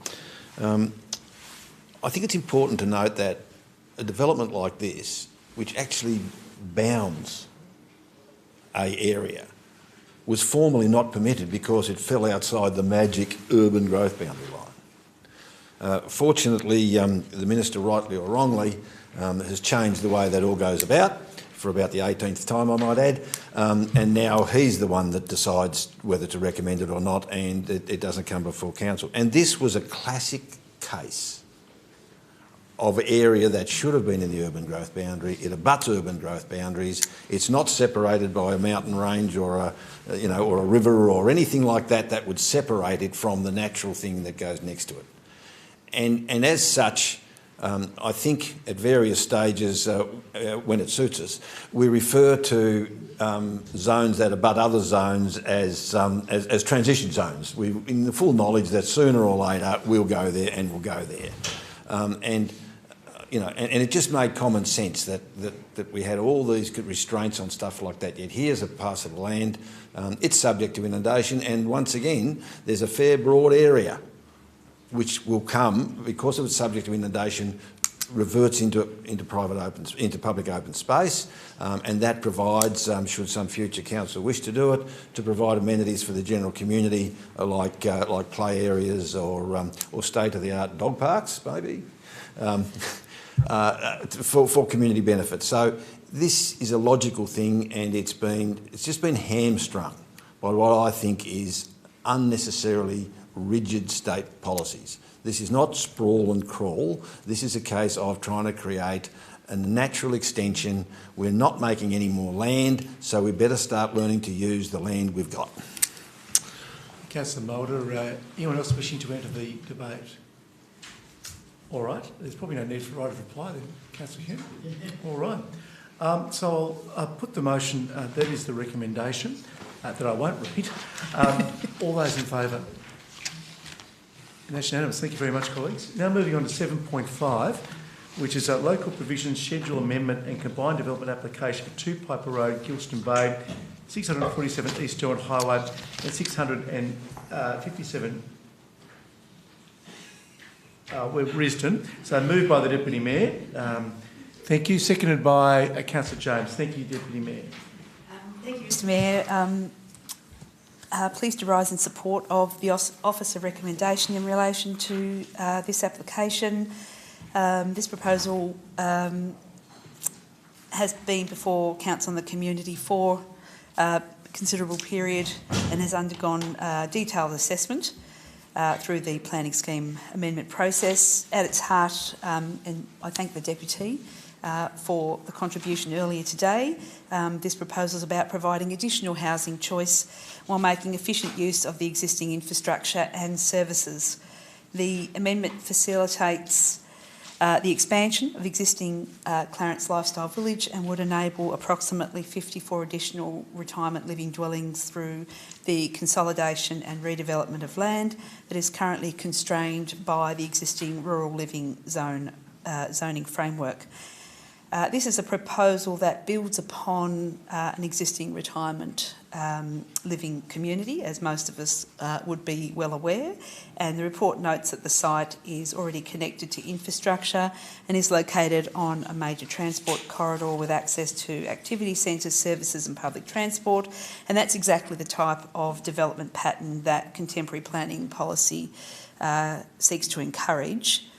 The officer report also demonstrates how the proposal aligns with the objectives of LUPA, Strulis and the newly introduced Tasmanian planning policies. The assessment concludes that the amendment supports housing supply, improves the efficient use of service land and contributes to meeting forecast demand for retirement accommodation in our city. The report acknowledges the presence of flood-prone areas and natural asset overlays and concludes that future development can be appropriately managed through planning scheme controls that will continue to apply at the site. And I also note that Tas Water, Tas Networks and the Department of State Growth have indicated no objection to the proposal, which provides confidence that the supporting infrastructure and services issues have been properly considered. So based on the extensive analysis contained within the officer report, I'm satisfied that the proposal does meet the relevant planning tests and also importantly delivers on additional housing choice and makes efficient use of existing infrastructure. So for that reason I'm very comfortable and pleased to support the officer recommendation and seek colleague support. Thank you, Deputy Mayor. Councillor James, please. Thank you, Mr Mayor, and may I say that it's been a long, drawn-out process because in 2010, in this very place, the planning permit for a Clarence Lifestyle Village was originally approved at 2 Piper Road, Hillston Bay, in June 2010. And I might say that if you look at the result of that council meeting, it just got through. It just got through approval, and a number of my colleagues at the time, afterwards we spoke and said it should not have been approved even at the time. But look, where we are now, and can I say that the development will be, once it goes through all these particular phases of the recommendation and conditions, and it reads like a storybook because they're all being ticked off and all been actually covered in this application and the amendment of the Clarence Local Provisions Schedule to rezone 2 Piper from rural living, Zone B, to the particular purpose zone. Clarence Lifestyle Village meets the LPS criteria. It's interesting to note that the house that's been on that vacant site was a well-known identity, and as I understand it belongs to the sergeant, and of course that is for demolition as part of the expansion of the Clarence Lifestyle Village. And it will then enable the proponents to be able to extend into that vacant open space and build, of course, another 52 dwellings, as I understand it, and that would then go somewhere towards the 100 vacancies or persons that are seeking to have a residence within the Clarence Lifestyle Village. Full marks to the organisation, and I like to reflect that Arthur Park, who was a candidate in this council election back in the late 80s, who established the Mornington Cabins sort of setup, and his son Tony Park, who actually established and went into the village lifestyle there and Clarence lifestyle, and he was basically the person who could foresee what was going to happen, and to this day it's commendable that the operators of that site have been trying and have been determined to make sure they get an extension and get it rezoned accordingly. It's still got a way to go, but I think if this is passed by the council this evening, it will be for the benefit of Clarence community. It will be in the interests of other people who seek to have a house which is within a lifestyle village concept, and it will also be a great sort of facilitator for other developments within the city. I really think this is a great thing. Right from basically 2010, I've been on the lead and pursuing it. I've met with the proponents on site on a number of occasions, even when we decided or tried to get that speed limit on the East Derwent Highway reduced from 100 to 80. But anyway, it's a great chapter, and following on from the previous matter that we have been eagerly awaiting approval for, and for this one, it's a great way to have a real positive outlook from this council to the community generally. Thank you, Councillor James. Would anyone else like to thank you, Councillor Walker? Thank you, Mayor. Now, I can confirm that if Keep Me Hanging On was in the charts while you were in high school, you meet the eligibility criteria on age to buy a facility here. And I'm not talking about the Supremes version in '66, I'm talking about Kim Wilde in 1986. So, and I bring up that song. The reason for that is that a lot of people have been kept hanging on for a long time. There are a pent-up demand of people that have been patiently waiting and deferring big decisions, and it's great that this will be occurring. And the element with that is not just people being able to move into a dwelling that more suits their need, particularly when I think of 7016, 7015 and 7018. As people are moving into these dwellings, they're freeing up more substantive houses for families as well. So on an urban planning element, it makes absolute sense abutting the existing development and sort of clears up between this and the Big Four Park on the other side. It's not a planning matter, but they do actually pay rates, which is a handy thing for new developments to do, so council can fund services to communities. Can't say that for all such developments. If people are to look at the conditions in point D, there are more conditions than a Jeff Bezos prenup, so you should feel pretty confident that this is being handled thoroughly and carefully. I think it is. I think it has taken a while. A lot of that has been out of council's hands. It really has. So I'm not throwing any shade for the delay here, but it is a really welcome development, and I seek everyone's support for support. Thank you, Councillor Walker. Anyone else wish to speak to this item? Councillor Warren, thank you. Thanks. I just want to make the point that this is not an ideal site for such a village. It's not close to any services. The bus route is problematic. You're okay on one side, but you have to cross 4 lanes of a busy highway to get to the other side. And for people who are approaching the years where they may no longer be able to drive, it's very isolated. I know of a resident who used to occasionally order a taxi, and the taxi had problems finding her unit because there's a lot of similarity between the streets. But that aside, it's a community. People have the opportunity to be part of that community. It already exists, and there's no reason to refuse this proposal. Thank you, Councillor Warren. Anyone else wishing to enter the debate? Councillor Mulder, thank you. Mr Mayor, well may we say it takes a village to raise a child, but for those of us with one foot in the grave, it is a village may very well be the best way of guiding us to complete that journey in the company of others and the social engagement that so many of our ageing people issues when we went out discussed in a workshop. But what really drove the point home to me was that we got an external source to go through and tick the boxes and run the fine pen over those different issues, and one of those issues, notices of motion, are still available to be brought forward even within the caretaker period. I think that is a win, okay? But it's not my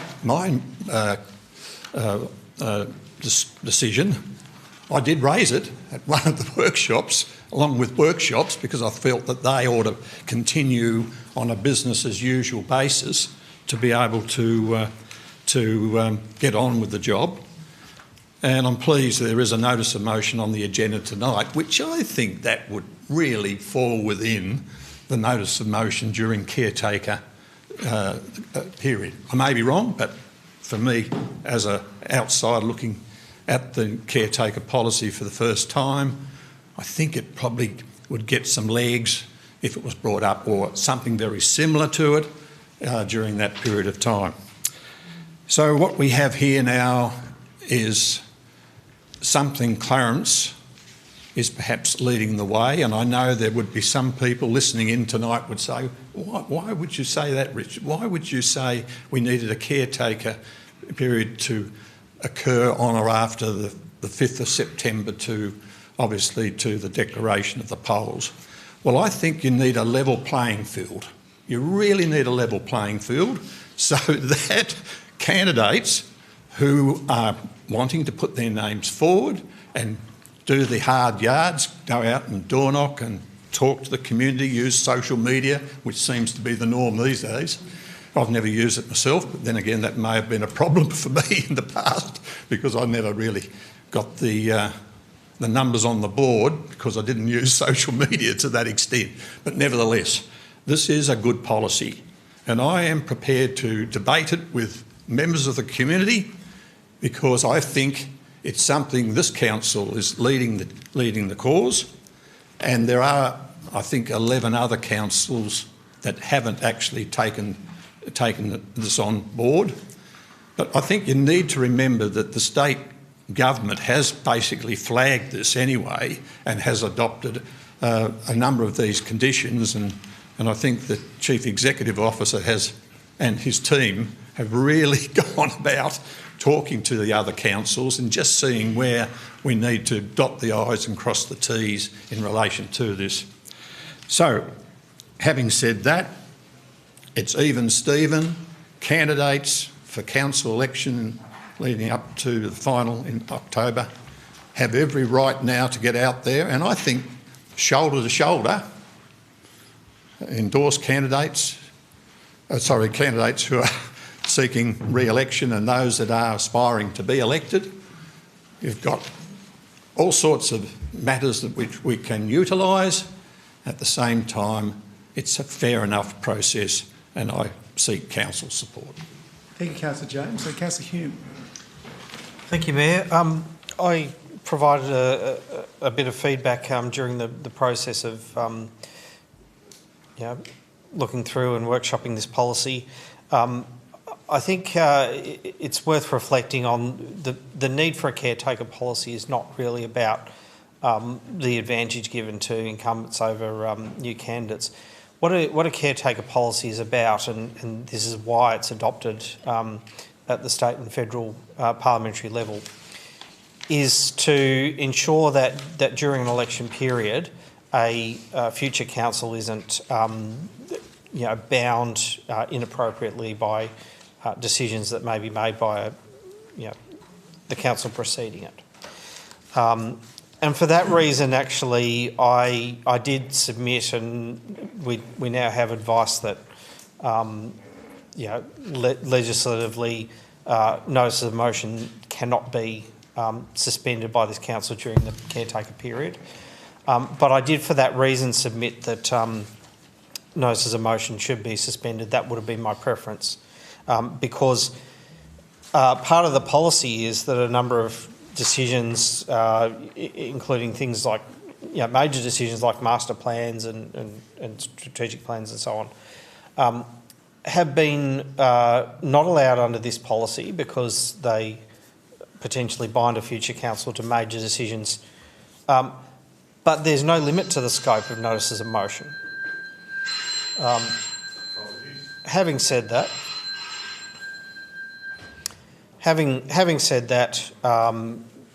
we now have the advice we can't do it, but it is interesting to note that there are other councils with caretaker policies that have adopted no notice of motion as part of their policy, and according to the advice we've received, those policies may not actually be able to be in effect, legally speaking. There's been a lot of to and fro in debating the various provisions of this policy, and I think we've landed on something that can at least achieve broad agreement, even though not every councillor necessarily got exactly what they want on every single provision. But I think it's a good compromise and a good policy. I've often thought that not having a caretaker policy is something that's been lacking until now. I can understand the reason for other councils adopting it, and it's good that we will now have one, assuming that this motion passes tonight. Thank you. Thank you, Councillor Hume. Councillor Goyne. Councillors do not cease being elected representatives simply because an election is approaching. We must protect election integrity and prevent the misuse of council resources, but we must also ensure councillors can continue serving their communities and fulfilling their responsibilities until the very end of their term. A balanced caretaker policy should safeguard democracy without unnecessarily restricting good governance. My greatest concern is that this policy is being introduced ahead of both a statewide framework and the elections itself. Let me be clear from the outset. I support the principle of a caretaker period. Councils should act responsibly during elections, remain politically neutral and avoid making decisions that unnecessarily bind an incoming council. These are sensible objectives that I believe we all support. However, despite the significant last-minute amendments, I believe this policy still goes well beyond what is necessary to achieve those aims. My primary concern is that the proposed restrictions are overly broad and risk limiting the ability of some elected councillors to communicate with the community and fulfil the functions of the office during the caretaker period. The community elects councillors to represent them for the entirety of their term, not all but the final weeks of the election. This policy imposes significant constraints on some councillors' communications, media engagements, events, workshops, committees and strategic decisions. Whilst intended to prevent any perceived political advantage, many of these activities are part of the ordinary governance and community leadership. In attempting to eliminate every possible perception of political benefit, we risk reducing transparency and limiting the flow of information to our residents. I do not believe the people of Clarence are naive enough to base their vote on 8 weeks of activity at the end of a 4-year term. Importantly, I question whether it is necessary for this council to adopt such an extensive caretaker policy at this time. The state government is already progressing reforms to a local government legislation and election processes, including election period conduct. Rather than creating an additional layer of restrictions, I believe it would be more prudent to wait for the consistent statewide framework that applies across all Tasmanian councils. Adopting this policy now risks creating requirements that may later prove inconsistent, unnecessary or require amending. I'm also concerned that elements of the communications procedure duplicate existing legislative requirements. For these reasons, I cannot support this motion, or this policy. Thank you. Councillor Mulder, would you like to enter the debate at this time? Thank you. I think we need to get back to what caretaker policy is about. I'm a bit iffy about whether council as a whole should be bound by a caretaker policy. I think there are a few significant decisions, really big ones, which could be deferred and should be deferred as we're leading up to an election, and whether or not we want to get rid of the CEO shouldn't really be a decision of a council now. when the rest of that term is doing. If you want to do that, then move that motion in November, but with a new council. But the concept is really about not having a government making decisions and things. And it has to be rubbery. There are emergencies. Have a look at the Marinus link, for example. That decision had to be made during a caretaker provision, even though it was contrary to all the caretaker conventions that existed. There comes particular cases. And you can say, oh, well, then what you do is you make those decisions. But when you have a snap election like they did, they were not in a position. They had to either make a decision or not make a decision, and then it went ahead. Bearing in mind, it was all very well if a new government had come in, they could have then got back and retrospectively reversed it. And that's probably what people could do if we were silly enough to get rid of this high-performing CEO on the eve of an election. So I'm not too concerned. But in terms of all this discussion about electoral advantage and all the rest of it, well, point one is I'm not sure I share Councillor Goyne's confidence in the attention span of voters in the local government area, because from my experience, I would suggest that almost overwhelmingly they're disengaged. And if it wasn't for the election campaign, they would hardly notice there was a campaign on. So, and as for advantage, if you want to create a better advantage, and picking up Councillor Goyne's point, for incumbents, so that those who have sat around this chair and either worked or not worked but have been here, don't get an advantage of incumbency, then maybe we should look at limiting the amount existing councillors can spend, and increasing that allowance for others, because we've sat around here and busy at various levels, attempted to use our positions to lift our profile, which is something that people who aren't in the council haven't had the opportunity to do. So if you try to balance that book, then that's the way to go. So you've been there for 4 or 8 or however many years. You don't need to be spending all this money out there to raise your profile, because if you haven't raised it by the work you've been doing, maybe you shouldn't be getting back in.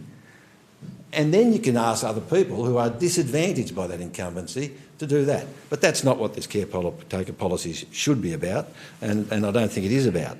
It's about trying to make sure that we don't commit the next council to some major decisions, as we saw with the Drury Point Structure Plan. That's been kicked out past the next election, so that when the community feedback comes in, the new councillors are the people who will take that forward, not us. And we shouldn't be rushing to get these policies done on the eve of the council. Quite correctly, we should defer them. So, but in terms, I support this. I support this policy. I don't see that it is a great burden on anyone. I would rather not have the position where we come up with, notices of motion, which we've had 4 years to come up with, and then decide in order to raise our profile we're going to come up with them during the election period. But be that as it may, and I still think that those that are engaged probably see most of that for what it is anyway. So I don't have any objection. I'll support this policy as it stands. I really think that a sensible council, as this one is, wouldn't be engaging in those sorts of behaviours anyway. And I might just point out that the government has foreshadowed it intends to legislate for one anyway. So all we're doing is getting ahead of the game for the next election. Thank you, Councillor Mulder. Councillor Deputy Mayor, would you like to enter the debate? Thank you. And then Councillor Chop. Thank you, Mr Mayor. As colleagues would recall, I did raise concerns in relation to this policy, and specifically in relation to legal compliance with the Act. So I would like to thank the officers for obtaining and providing further legal advice on the previous draft of the proposed caretaker policy, and having reviewed that advice and the revised draft, I'm pleased that one of the principled concerns I raise has been recognised and concerns raised by other colleagues as well. I think that confirms, as we've heard, that the proposed prohibition on notices of motion conflicts with the Act, and that councillors' ability to lodge notices of motion can't be removed by the policy, and the advice expressly concluded that the original version was an overreach in that respect, which has appropriately been adjusted. And while I continue to hold levels of disagreement about what the principles of a policy should contain, certainly not enough for me to have a concern that would seek to hold up or oppose the policy at this stage. And I acknowledge that the legal advice has assisted council to better understand where the limits of a caretaker policy may and should appropriately lie in relation to the legislative framework that must govern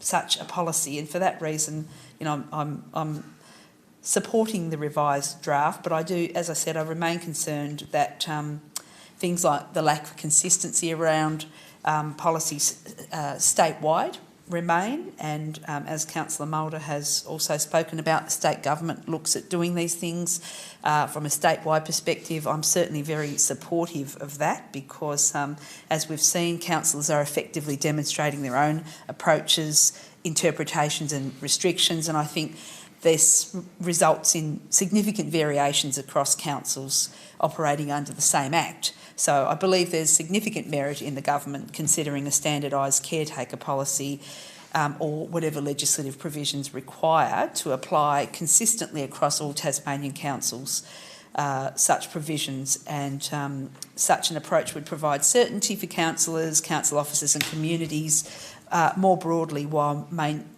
ensuring that they're maintained and harmonious with the Act and the associated regulations. And I think the need to strike an appropriate balance between protecting electoral integrity and recognising that elected members remain in office and have the capacity to carry out their statutory responsibilities until the election results are declared. So, yeah, I'm supportive of the policy for those reasons.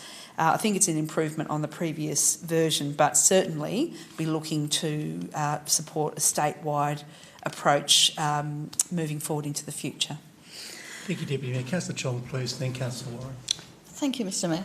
I will be supporting the policy, and I guess there are three reasons why for me. Firstly, it explicitly allows for continuity of our business as usual. Point was raised earlier about we're elected for the whole 4 years, and that's absolutely right. And business as usual will continue under this policy as it should. Secondly, that we can't make decisions in that period that will bind a future council.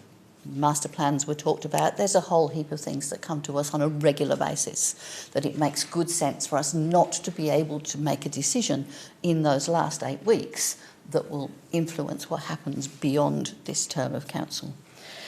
And the third one is because there's a bit of wriggle room in it. There are several things in there which explicitly say, unless there's an emergency. Emergencies happen. So yes, a good policy will mean that if something happens that we don't expect, we can hold workshops, we can do something because we may need to. So for me, this policy actually is very sensible because it covers all of those things, and I seek my council's, the rest of my colleagues' support. Thank you, Councillor Chong. Councillor Warren, please. Thank you, Mr Mayor. Yes, this policy is long overdue. We tried to get it in 4 years ago without success. Hobart, Kingborough and Glenorchy operate this policy, and ours is very similar and was based on those.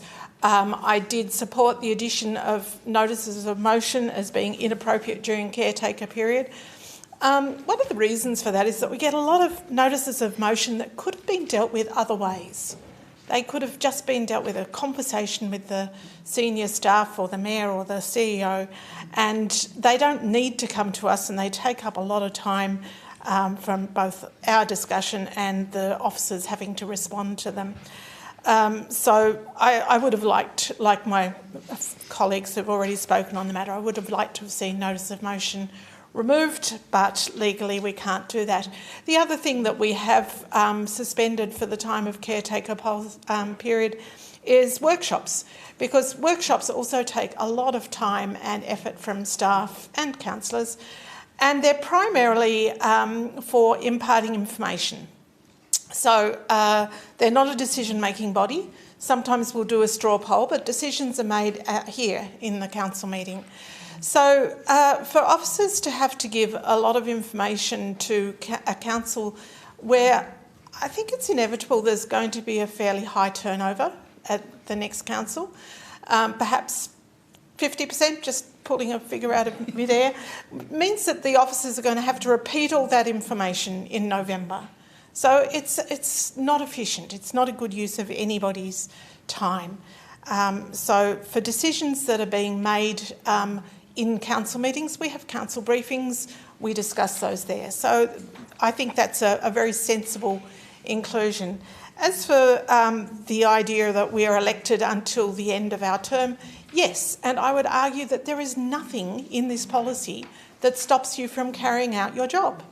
You can talk to constituents, you can raise issues, you can seek solutions for those issues, you can vote on matters in meetings, you can raise notices of motion if that's what floats your boat. But I have yet for anybody to tell me of something that they want to be able to do as part of their role that this policy would prevent them from doing. I've heard mention of communication. It was surprising to me that councillors who've been on this council for 4 years were unaware that the mayor is the authorised spokesperson for council. But that's on significant issues. You can still communicate things about council to your constituents.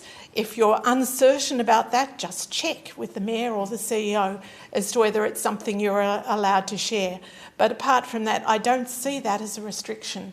So unless somebody can give me an example of something that they want to be able to do, that this policy prevents them from doing, I think it's definitely a good step forward and I will be supporting it. Thank you, Councillor Warren. Councillor Darko or Councillor Walker, would you like to enter the debate, please? Look, I want to thank Councillor Ritchie's contributions at the workshop. I think they were the reason that facilitated the legal advice, external, and that drew some elements that showed that some of the things being wanted wouldn't have necessarily been compliant with the Act. So I do note that. Do I support the concept of a caretaker policy? Yeah, I think so. Has this landed perfectly?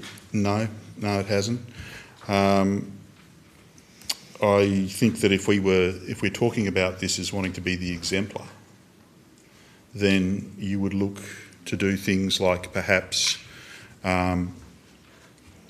utilise outgoing councillors for roles because they're not in the race. They're absolutely above the fray, and unfortunately. There would be a lot of people able to do that from this term. They've decided they're not going to recontest, and I think that's unfortunate because I think they're making contributions. I think that, again, if you were going for an exemplar, then you wouldn't be having things like still using a mayoral message and just going with a qualification of an authorised by. I think that leads to the perceptions that this must be potentially considered more of a mayor taker than a caretaker policy. I don't think... I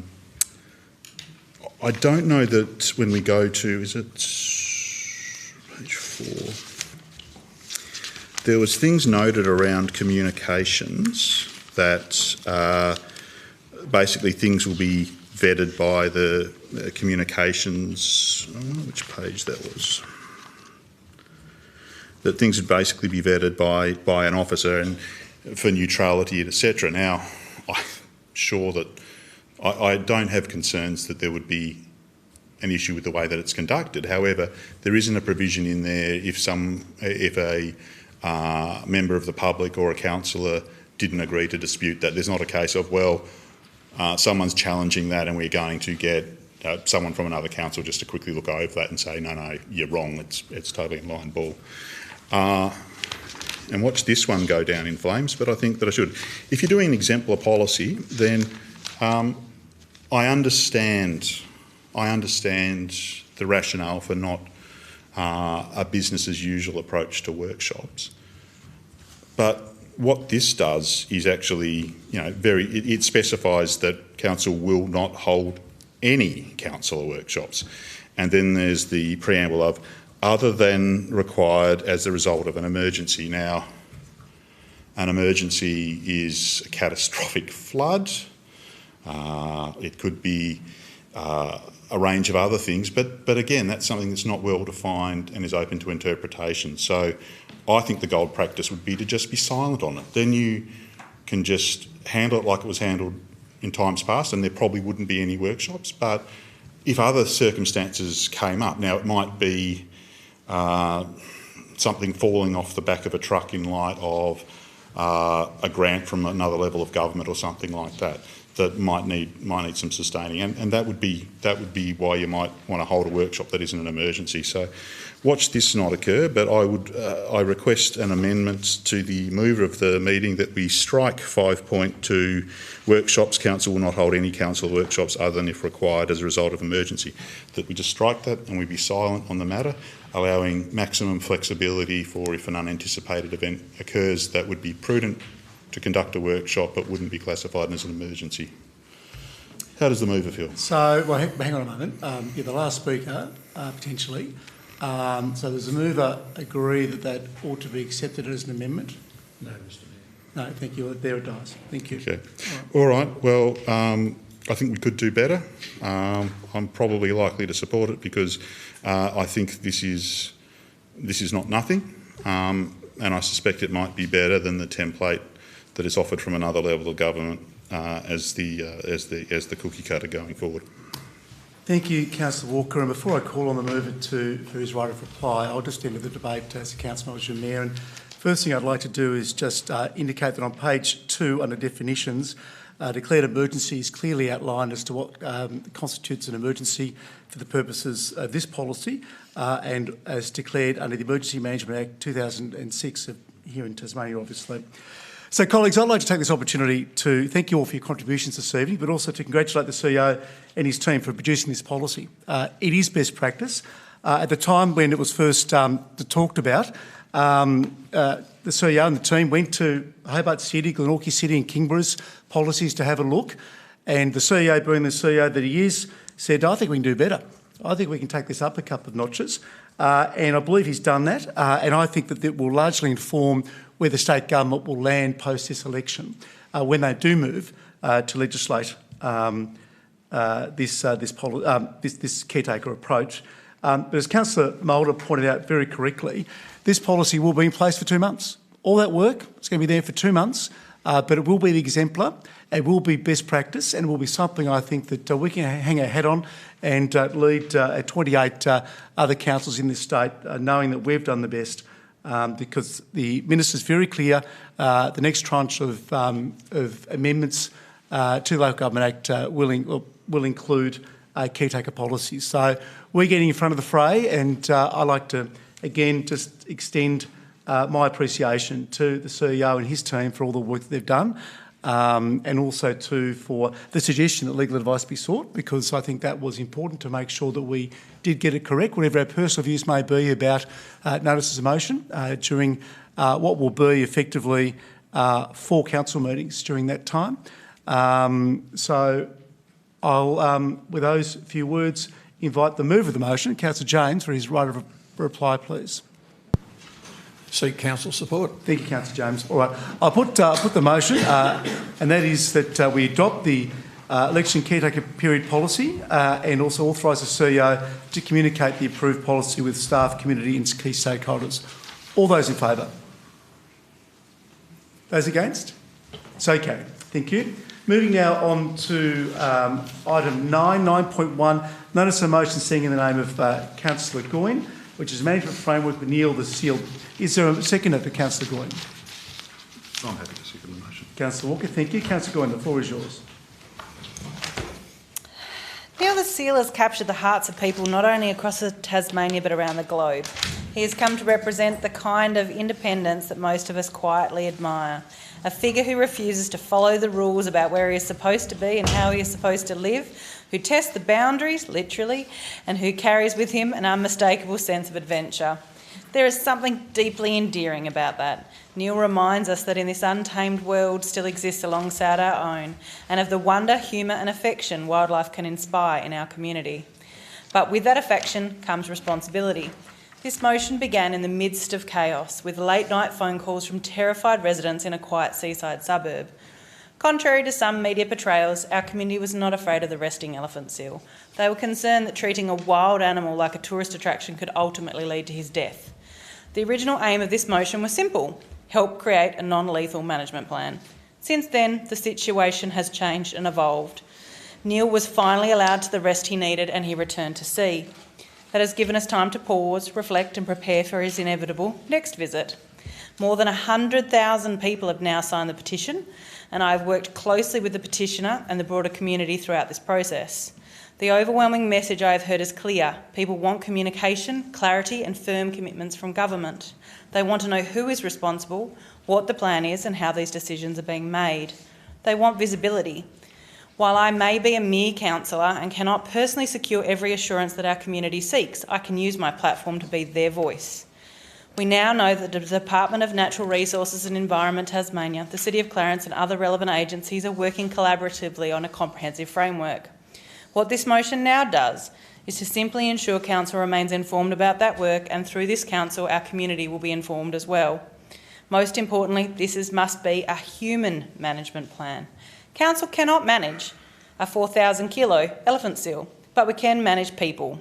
We can manage crowds, traffic, information, expectations, education, enforcement and coordination before Neil's next visit. If we get that right, we protect Neil's welfare, improve our public safety, build public confidence and create a framework that could guide councils across Tasmania, because wildlife does not recognise our boundaries. Ultimately, this motion is about staying engaged, keeping communications open and ensuring that we are ready for when Neil returns. I seek my colleagues' support. Thank you, Councillor Goyne. Councillor Walker. Thank you, Mayor. I don't know that I have a lot more to offer as far as swim in, swim out, part-time resident, the nautical but nice Neil the Seal.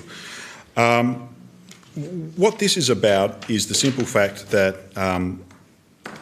when his latest return occurred, it was a case of council and other government instrumentalities having to react to the situation they faced, and I think they did that well.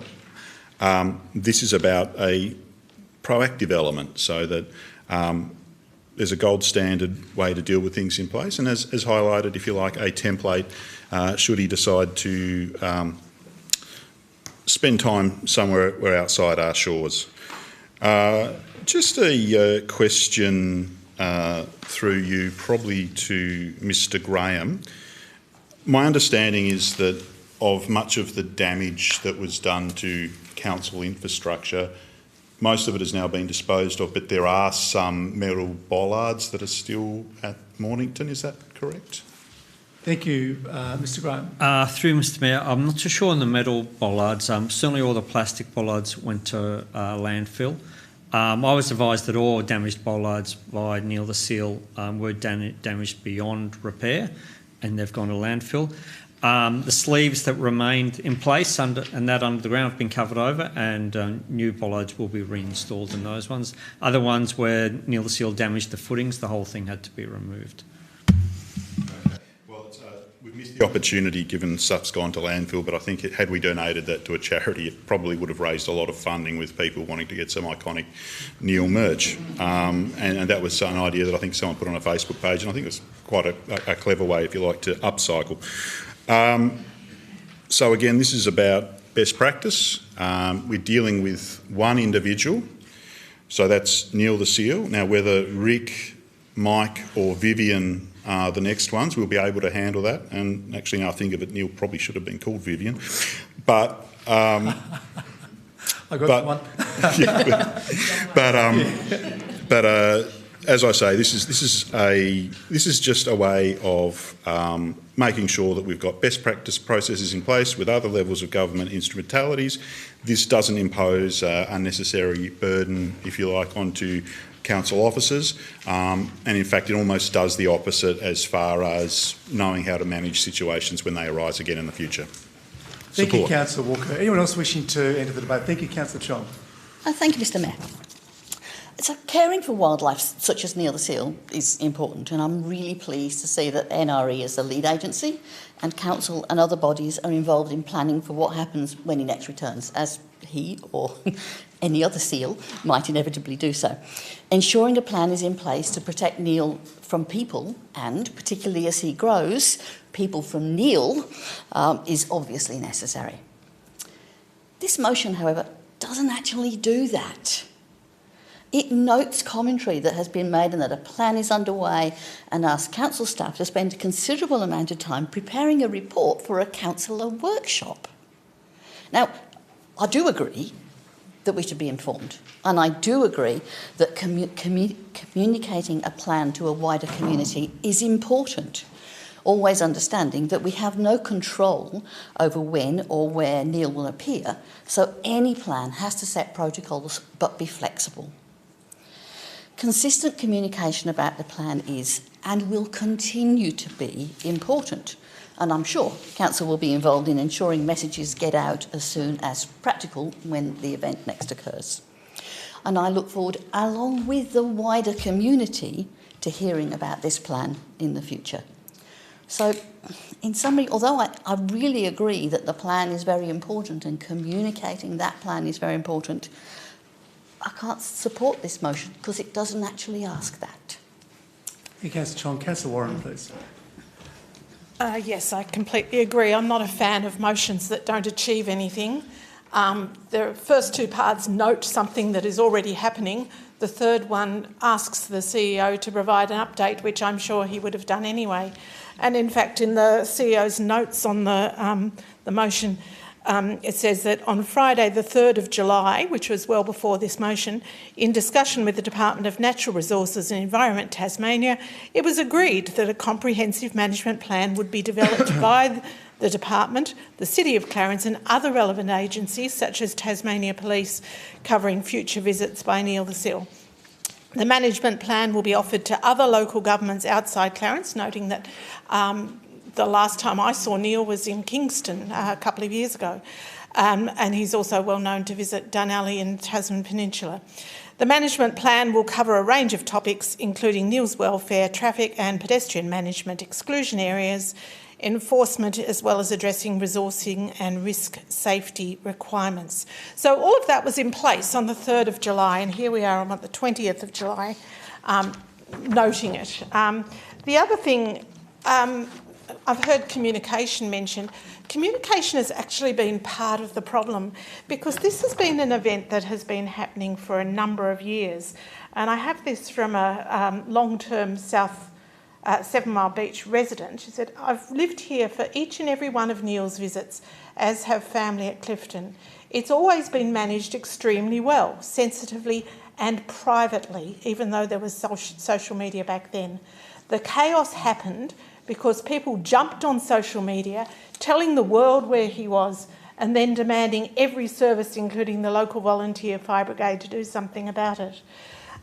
So I think the communication and having it become a tourist attraction, people actually taking flights to Tasmania to see the seal, has been a huge amount of the problem. And some of the avalanche of correspondence that we've all received by email this week included people from Canada and USA urging us to support tonight's motion, and obviously using a cut and paste in the reference to the agenda. So that's not helpful, and especially one that particularly caught my eye. I've been a participant in this petition regarding Neil, who was taken forcibly from his home, and the people who loved and watched over him.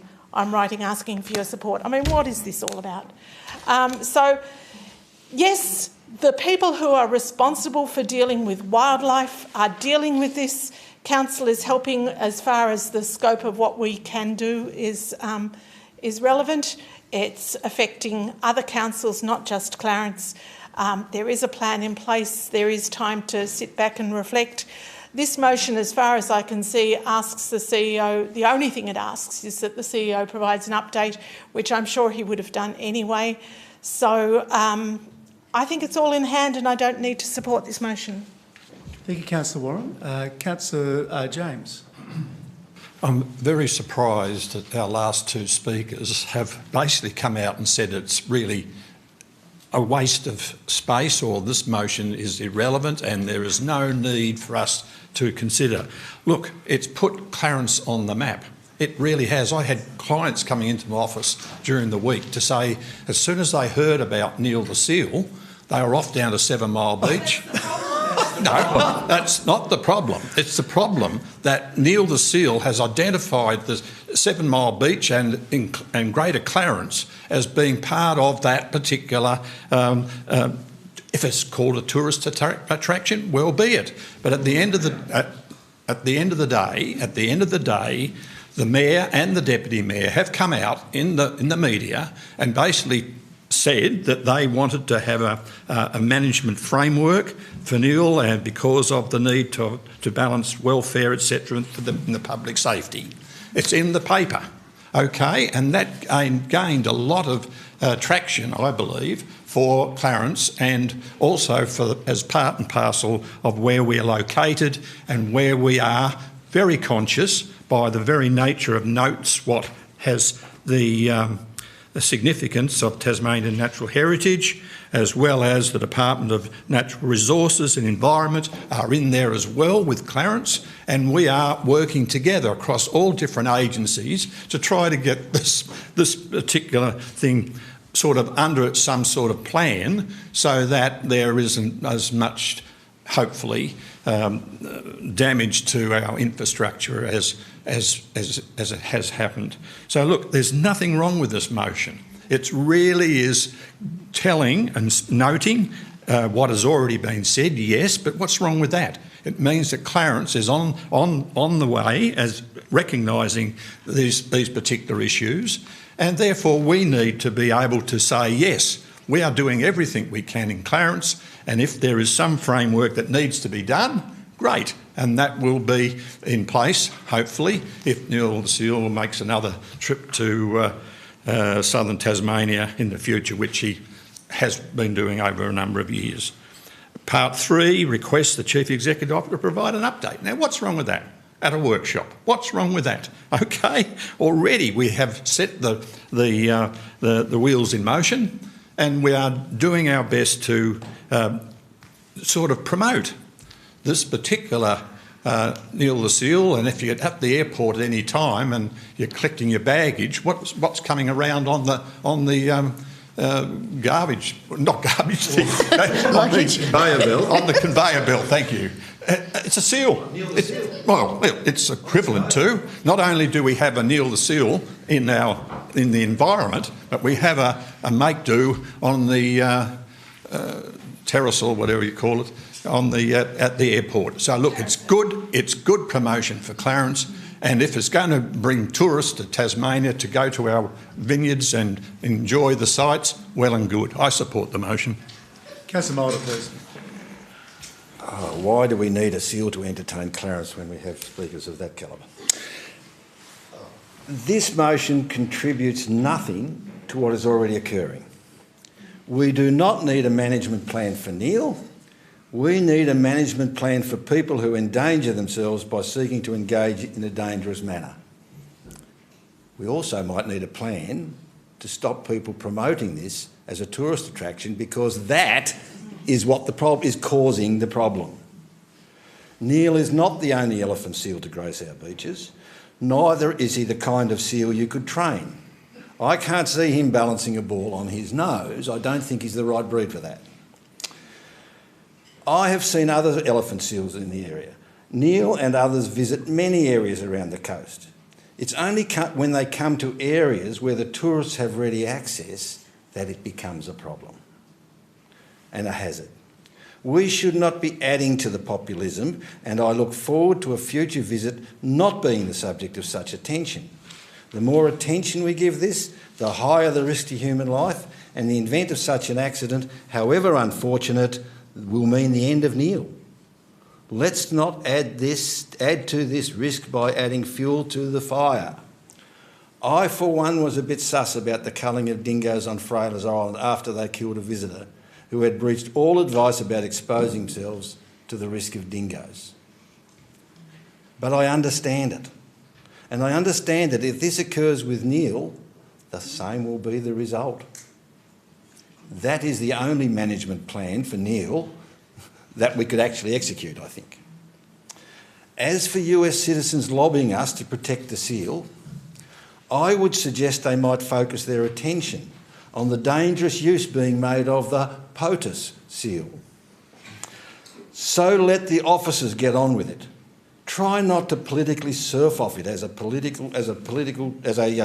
popular tourist event, which will only encourage more of the behaviour. I will not support a motion that fuels the publicity, encourages more visitors and compounds the problem we are pretending to address. Thank you, Councillor Mulder. Deputy Mayor. Thank you, Mr Mayor, and in keeping with our young ones theme, can I say once in every lifetime comes a love like this? Neil the Seal has definitely captured many hearts, and can I say, for the most part, when I've engaged with people, their interests have been predominantly Neil's welfare and concern around people management and concern around education and awareness. All of those sorts of important things that we would like to see from a well-meaning community that cares about safety and cares about the natural environment in which they live and visit. I've never seen Neil in person, and probably neither do I ever intend to, respecting the opportunity to increase his opportunity to continue to be a wild animal, not particularly familiarised with people, or decreasing those experiences as best as I can. Yes, I did write to the council and the state government to inquire about a management plan, a shared one. I had no doubt there were different things going on at different levels, and pleasingly, of course, I did receive a response from the Mayor, and that confirmed that council had been working closely with NRE in discussions that were underway to develop a formal management framework following Neil's visit, and the Mayor also acknowledged that such a framework could be a useful tool for other Tasmanian councils facing similar wildlife interactions. Now, I don't have a particular problem with this motion, and in fact, I don't recall in the past, in spite of whatever work might have been going on, receiving any updates or briefings on wildlife management, and I'm not saying they should have occurred, but I'm thinking now that we might like to see those sorts of things happen, and I'm happy to be advised as to what intention the CEO has with this work happening. Is it the intention of the CEO to bring these things to a council workshop, given that we've now received advice that these things are taking place? So I would like to have that question answered, if I may, through you, Mr Mayor. Thank you, CEO. Thank you for the question, Councillor. No, there isn't an intention to bring these matters to workshop as a matter of course.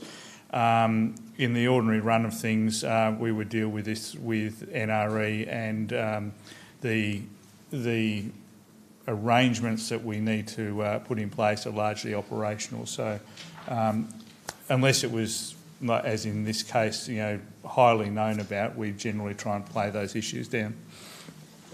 Thank you, CEO. Thank you for that clarification, and that assists me greatly, because this motion is seeking to make sure that that happens in a way that's respectful and that just telegraphs that this is information that we would like to be made aware of. Once all of that work behind the scenes is undertaken, it's not about interfering with that operational level, it's just saying it would be great to receive that information so that we can also conduct ourselves appropriately and convey information and education appropriately as we go about our jobs in the future. So it's important, yes, this is about noting many things that are already happening, and I think that's the appropriate and respectful thing to do.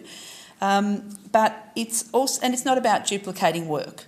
I think this is about an education process into the future. So I am very comfortable to support the motion because hopefully we will see Neil again visiting our shores. I'm sure we'll look forward to that, whether that's October or another time in the future, whether it's Clarence, whether it's Tasman, Kingston, wherever, Sorell. But this is an opportunity, I think, for our city and our state to learn on the lessons that we've seen from Neil's visit, enter into best practice model development, which is what I'm really excited that we're keen to be involved in, and to share whatever that relevant information is moving forward. So for those reasons, I think can be absolutely no risk to supporting this motion. I think it's an important one that we do support, and I seek colleagues' support.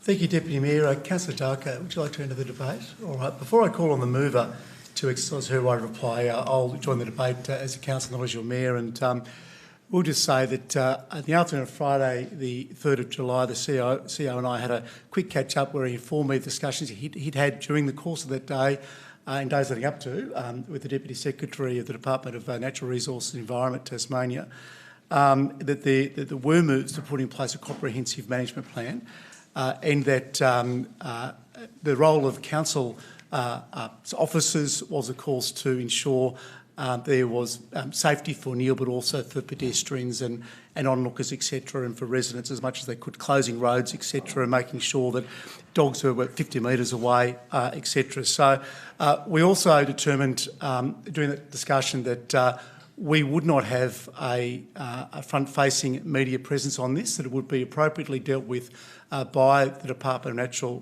Resources and Environment. They were and remain the lead agency on these issues. They are the experts in animal management and welfare, etc. So, and can I say that I received numerous approaches, as I indicated to colleagues in correspondence. Yeah, and in an election environment, it's very attractive, of course. We'd made the decision strategically in Neil's best interests that we wouldn't be on the front foot. All I did, if you like, was inform people the role of council was playing and refer them then appropriately to the Department of Natural Resources and Environment. Of course, then I woke up on Saturday morning, had a very busy day with events, and a media outlet rang me to tell me that a very savvy candidate for Clarence City Council got on the front foot and had made some public statements that were out there. And then, of course, later that night, you'll note from my diary, at the Ronald McDonald Ball, but I did, during the course of that evening, I think about 9:30ish, receive a letter from the Deputy Mayor to both Minister Diagan and myself, seeking information as to what was happening. Can I just indicate to colleagues that I'm only ever a phone call away. I might not be available straight away, but I will come back to you. And there is a reason why the CEO and I, with expert advice from staff, made the decision that we did, and that was also on advice from the department. And as Councillor Warren pointed out, some of these online petitions and messages we've received in recent days has been a bit ridiculous. And that sort of stuff's unwarranted. I appreciate it's an election environment, etc. But, can I just remind colleagues that uppermost is the protection and welfare of our wildlife, and then followed shortly thereafter by infrastructure that can always be replaced. That's our responsibility. We play a supporting role to the department. That's our role. That's the call that we made collectively on Friday the 3rd. And in hindsight, maybe I should have sent out an email then to everyone. I'm sorry I didn't, because I had chock-a block items happening, but no one picked up the phone to me either. So can I just urge you, if there is something like this that has wide, far-reaching ramifications potentially, please reach out, either by phone or email, to either the CEO or myself. We'd be very happy to to answer any queries that you may have. Now, I've just realised too that I've skipped over Councillor Hume. I do apologise, Councillor Hume. Would you like to enter this debate? Thank you, Mayor. Very briefly, just to echo what Councillor Warren said, this motion probably isn't necessary. My understanding of the CEO's response to the Deputy Mayor's question was that no, in the normal course of events, the management plan wouldn't be brought to Council for input into the plan, but that's not to say he wouldn't give an update if asked. Having said that, the motion does no harm. I think the extent that some of the people who have corresponded with us think it goes to is further than it actually goes, but from my perspective, it doesn't do any harm. On that basis, I'm happy to support it. Okay, Councillor Goyne, right of reply, please. Thank you to all my colleagues.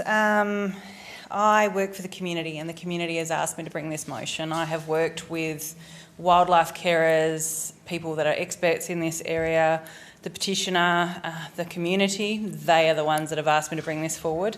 This, as much as everyone might seem to think that this is about politics, this isn't actually about my community. This is about their safeguarding. This is about their education. And at the 11th hour, I did actually have the thought that I should have probably included that we update the social media and our website, but I didn't want to further convolute the message and change it again, because as I said, this was a continually evolving, and it would be nice to think that given Neil has his own traffic management page on Council's website, that perhaps we could update it with what's going on so our community knows. So I will always act in the best interests of my community. My community have asked me to bring this forward. As I said previously, I spent hours, evenings, days in a row on the phone to the community because they were terrified, literally terrified. I've got records of, I've done nothing but spend on the phone for the last few weeks, so it's all well and good to issue things retrospectively and say you can reach out, but I'm not going to call the mayor at 11 o'clock at night. In fact, I haven't intentionally communicated with the CEO or the mayor this year. So the community have asked me to bring this forward. I've brought it forward. I represent the community. It's here. Whether or not I get elected, I don't care. Whether or not they email you off their back, it's not up to me.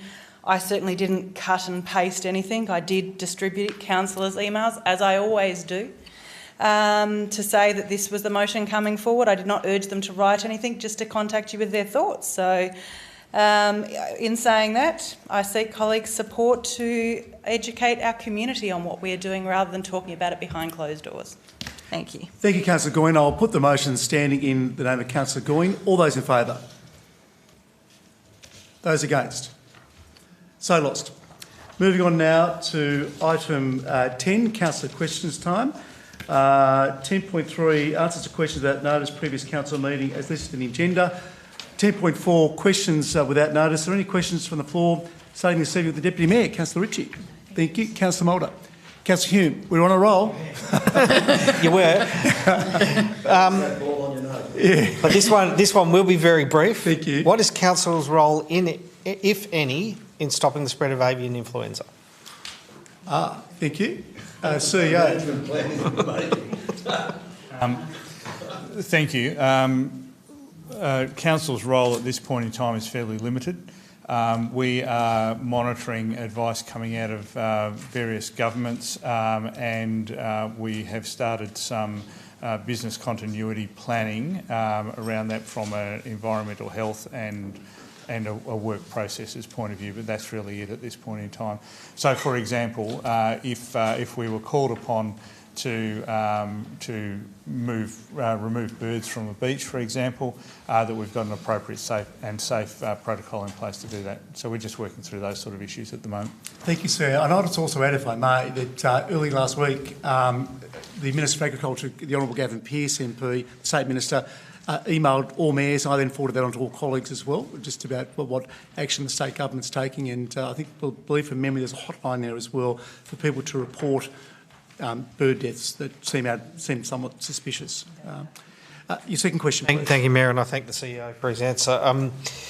In response to questions asked in a council meeting in December 2022, officers advised that they are working on a seal and gravel roads strategy.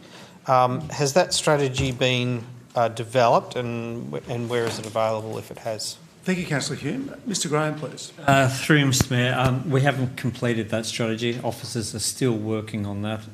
It's sort of trying to prioritise what we need to do for council. We haven't forgotten about it. I will have a talk to our team and we'll provide an update on the potentially likely timing of that strategy. Thank you, Mr Graham. Councillor James. Thank you. I just would like an update on the LED billboard at 20 Loyna Crescent, Montague Bay. It says on the weekly briefing report, hearings were held across Easter, awaiting decision of court, likely this year. How much, or what is the seems to be dragging out? Is there any reason why this seems to be in abeyance? Councillor James, thank you for your question. I just remind you too, my opening comments this evening were all about just really concise questions, please. Mr Maher. Through you, Mayor. Thank you, Councillor Jones, for the question. You've actually asked me that question a number of times in recent meetings, and the advice is still the same. We're awaiting a decision of the court. I can't control how long the court takes, but I understand they are quite backed up and that we are hoping for a decision this year, but I can't promise that. Thank you, Mr Maher. Second question, please, Councillor James. Yes, look, I put forward a notice of motion earlier this year in relation to a footpath from Rosny College to the lights at Rosny Hill and Kangaroo Bay Drive. The report was fairly open in as much as it didn't call for a timeline or when to be provided. So my question is, when will we be able to expect an answer to that, and hopefully before election? Thank you, Councillor James. Mr Graham. Through you, Mr Mayor, I don't have an update of that from my team, but I will certainly seek officers' advice on that to inform council. Thank you, Mr Graham. Thank you, Councillor James. Councillor Walker. Thank you, Mayor. Now, just in relation to the tip voucher scheme, what I'm hoping I can get a response to is the costs, which included the if you like, the online platform, its subscription, the disposing at Mornington, marketing, tablet, mail out and scanner costs. So if you like, the gross cost to council excluding staff time. If you can give me what that number is divided by the actual number of loads through the through this time that were claimed with vouchers, so we can have an understanding of what effectively the cost per load ended up being. That would be good. Thank you. Unless you've provided notice, this is Dorothy Dixon, I think we'll take that on notice, and Mr Graham and his team with Mr Young will come back to you, Council, or to all of us. Thank you. Your second question, please. Yeah, Dorothy's not there with my second one either, which is, could I be furnished with the cost of engineering department for the years of 2021 and 2026, including, if you like, head count and so it's like the number of staff and the total budget cost, and the same for, if you like, the communications team, full year ending 2021 and 2026, so head counts and total budget expended. Yeah, I'm sure we could obviously. Sorry, just clarify, Councillor Walker, is it for financial year 2021-22 and 25-26, or all years in between? Oh, sorry, the year ending 2021, so if you like the 2021-22, and the most recent year being the year ending July 2026. Councillor Gwynn. Of course. Can Council advise whether there are any plans to upgrade the informal horse parking area at the Rifle Range end of Mortimer? The current car park is not fit for purpose for horse riders and float users. In particular, the gateway access point is too narrow for safe and efficient access by vehicles towing horse floats, and the surface conditions are exceptionally boggy at the moment, creating a significant risk for vehicles with heavy horse floats. Again, we'll try to keep these questions concise. Thank you. Mr Graham.